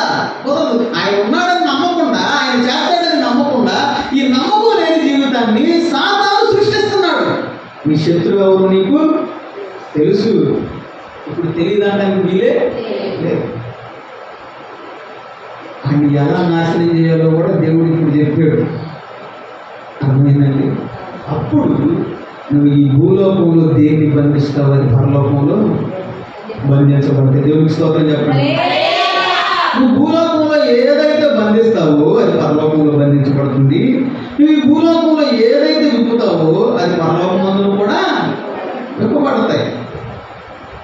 నేను అంటాను, ప్రభువా నేను ఈ మందిరంలో కూర్చొని మీ పిల్లలందరి మీదకి, మా మీద అందరికీ ఆశీర్వాదాన్ని విప్పుతున్నానయ్యా ఆమె అన్నాను అనుకోండి, దేవుడు ఏం చేయాలి? పరలోకంలో ఆశీర్వాదాలు ఇవ్వాలి. అంతే, తప్పదు. ఇంకా దేవుడు కూడా వేరే ఆప్షన్ లేదు. ప్రభువా ఇక్కడ సాతాను ప్రభావం బాగా పనిచేస్తుందయ్యా, యేసు నామములో వాడిని బంధిస్తున్నా అన్నాం అనుకో, పరలోకంలో ఏం చేస్తాడు దేవుడు వాడిని? అంతే కదా. ఇప్పుడు మీకు అర్థమైందా కాన్సెప్ట్? శత్రువు ఎవరో తెలుసు, శత్రువు మీద యుద్ధం చేయడం కూడా తెలుసు, శత్రువు ఏ రూపంలో వస్తాడో కూడా తెలుసు, వాడు వేసే పన్నాగాలు తెలుసు. ఇప్పుడు పడిపోదామా పన్నాగంలో లెగుద్దామా? లెగుస్తారా? దేవునికి స్తోత్రం చెప్పండి. పన్నాగం నుంచి బయటపడాలంటే నా వల్ల కావట్లా. ఒక్కడే నేనేంటంటే నా ఆలోచన జయించలేకపోతున్నా, నా మాటలు జయించలేకపోతున్నా, లేకపోతే నా కుటుంబ పరిస్థితులను నేను జయించలేకపోతున్నా, నా రోగాన్ని నేను జయించలేకపోతున్నా, నాకున్న అప్పుల్ని నేను జయించలేకపోతున్నా, నా వల్ల కావటంలా అన్నప్పుడు మందిరానికి వచ్చి దేవుని సహాయాన్ని తీసుకోవాలి. ఇదే కదా ప్రిన్సిపల్ మనకి. ఇప్పుడు ఇంటి దగ్గర కూర్చొని ప్రభువా నా అప్పు తీర్చు అంటే నేను చేశాను తీర్చడానికి అంటే ఏం చెబుతాం? నేను చేశాను అంతే కదా, నేను చేశాను అప్పు అంటాడు దేవుడు. ఏం చేస్తా? ఏం చెప్పలేదు కదా. లేదు ప్రభువా నేనే చేశాను. తీర్చుకునే శక్తి అది కదా అడగాల్సింది. తీర్చుకునే శక్తి అడగకుండా నువ్వు తీర్చు, నా అప్పు క్షమించమని చెప్పు అంటే కుదిరిందా? ఇచ్చినాడు ఎందుకు కోరుకుంటాడు? పైపెచ్చు నిన్ను బట్టి దేవుణ్ణి దూషిస్తాడు కూడా. చర్చికి వెళ్తున్నావు తీర్చాలని తెలియదా అంటే బాబు ఈ మాట రాకుండా అతనికనే క్రైస్తవ జీవితం. దేవునికి స్తోత్రం చెప్పండి. ఇప్పుడు చాలాసేపు ఇన్ని విషయాలు విన్నారు కదా. ప్రభు చిత్తం అయితే మళ్ళీ ఇంకోసారి వచ్చినప్పుడు అడుగుతా చెప్పాలి. ఎందుకంటే వాక్యాన్ని ఎత్తుకెళ్ళడానికి కూడా ఎవడవుతాడు? తీసుకెళ్ళిపోతాడు కదా. ఉంచడు, ఖాళీ ఉంచడు. ఎదురుని ఇప్పుడు ఇక్కడ చక్కగా వాక్యం అలాగా ఎదురు లోపం మామూలుగా ఉంటుంది కదా. అది వెళ్ళేటప్పుడు ఇంటికి వెళ్ళి చెప్పులేపు కానీ అక్కడే వదిలేస్తాం. లోపలికి వెళ్ళేటప్పుడు ప్రభువానికి స్తోత్రం నాకు అర్థం అయిపోయింది. శక్తిని మాకు విడుదల చేయండి. భక్తుడు అంటున్నాడు కదా, పైకి భక్తి గలవారిగా ఉంటూ దేవుని శక్తిని మీరు ఆశ్రయించట్లేదే అని అంటున్నాడు. మీ శక్తిని ఆశ్రయించే భాగ్యం మాకు కలుగజేయండి. మీ మాటల ద్వారా నిజంగా మమ్మల్ని బలపరిచారయ్యా. మాతో మీరు మాట్లాడారు. ఈ విషయాలన్నిటి మీద ప్రభు మేము దృష్టి నిలిపి ప్రార్థనాపూర్వకంగా మీ సన్నిధులు ముందుకు సాగే భాగ్యం మాకు కలుగజేయండి. మీ వాక్యమే మమ్మల్ని బ్రతికించేది, ఇదే బాధలలో మాకు నెమ్మదినిచ్చేది. వాక్యానుసారమైన జీవితాన్ని మాకు కలుగజేయడయ్యా. మీ బిడ్డలు వాక్యం విన్నారయ్యా. దుష్టుడు వాడు గర్జించి సింహం వల్లే వచ్చి దొంగిలించడానికి, అయ్యా నాటబడిన విత్తనం తీసివేయడానికి ప్రభువా రాబందులాగా వస్తున్నాడు. ప్రభువా విన్న వాక్యం ఫలించాలి, ముద్రించబడాలి. అది ఎన్నటికీ నాయన చెదిరిపోకుండా ప్రార్థనని కంచెతో మమ్మల్ని కాపాడుకునే కృపను దయచేయండి అయ్యా. ఈ వాక్యం ద్వారా మేము నిజంగా బలపరచబడ్డాము.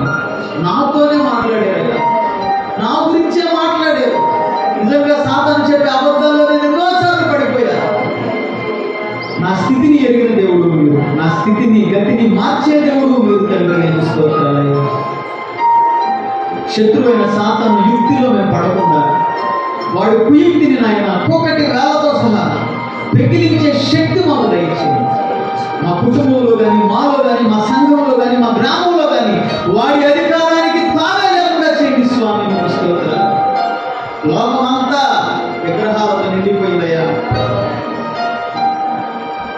నేత్రాలన్నీ ప్రళయానికి సూచన అని చాలా మందికి తెలియడం లేదు. మరి మనోనేత్రాలను వెలిగించండి. యుగ సంబంధమైన దేవత మరి మనోనేత్రాలు గుడితనం కలుగు చేస్తున్నాడు. వాడిని చెత్తకొదలకండి అయ్యా, వాడి పాతాలని తొక్కివేయండి. మీ కృపలో మమ్మల్ని బలపరిచి ఆశీర్వదించండి. ఈ వాక్యం ద్వారా మమ్మల్ని మీరు నాయన నూతనంగా మార్చి సరైన తీర్మానంలో మేము జీవిస్తూ సరైన భక్తి మార్గంలో మేము ఉంటూ మీ బిడ్డలుగా మరి అవకాశాన్ని మాకు కలుగు చేయండి. మా కుటుంబాలను దీవించండి. ఈ సంపూర్ణ రాత్రి ప్రార్థన నిర్విరామంగా జరుగుతూ అనేక కుటుంబాలు ఆశీర్వాదకరంగా మారుతూ అనేకులకు దీవనకరంగా మారుతూ సంఘాన్ని సంఘ క్షేమాభివృద్ధికి మీరు పునాదులు వేస్తున్నందుకు నేను ఆమెను స్తుతిస్తున్నాను. మొదట నీ స్థితి కొంచెం తుదకు నీవు మహాభివృద్ధి పొందుతావని ప్రభువా ఈ సంఘానికి మీరు వాగ్దానం చేశారు.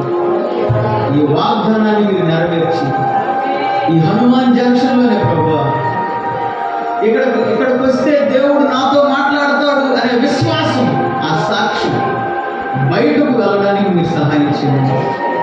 మీరే మాకు తోడుగా ఉండి సమస్తమైన మీ అధికారం కింద మేము అల్పులమని ఒప్పుకుంటూ మమ్మల్ని తగ్గించుకుంటూ నీ నామాన్ని హెచ్చిస్తూ యేసుక్రీస్తు పరిశుద్ధ నామం పేరట ప్రార్థించి అడిగిన మంది పొందుకుని ఉన్నాం మా ప్రియపరలోక తండ్రి.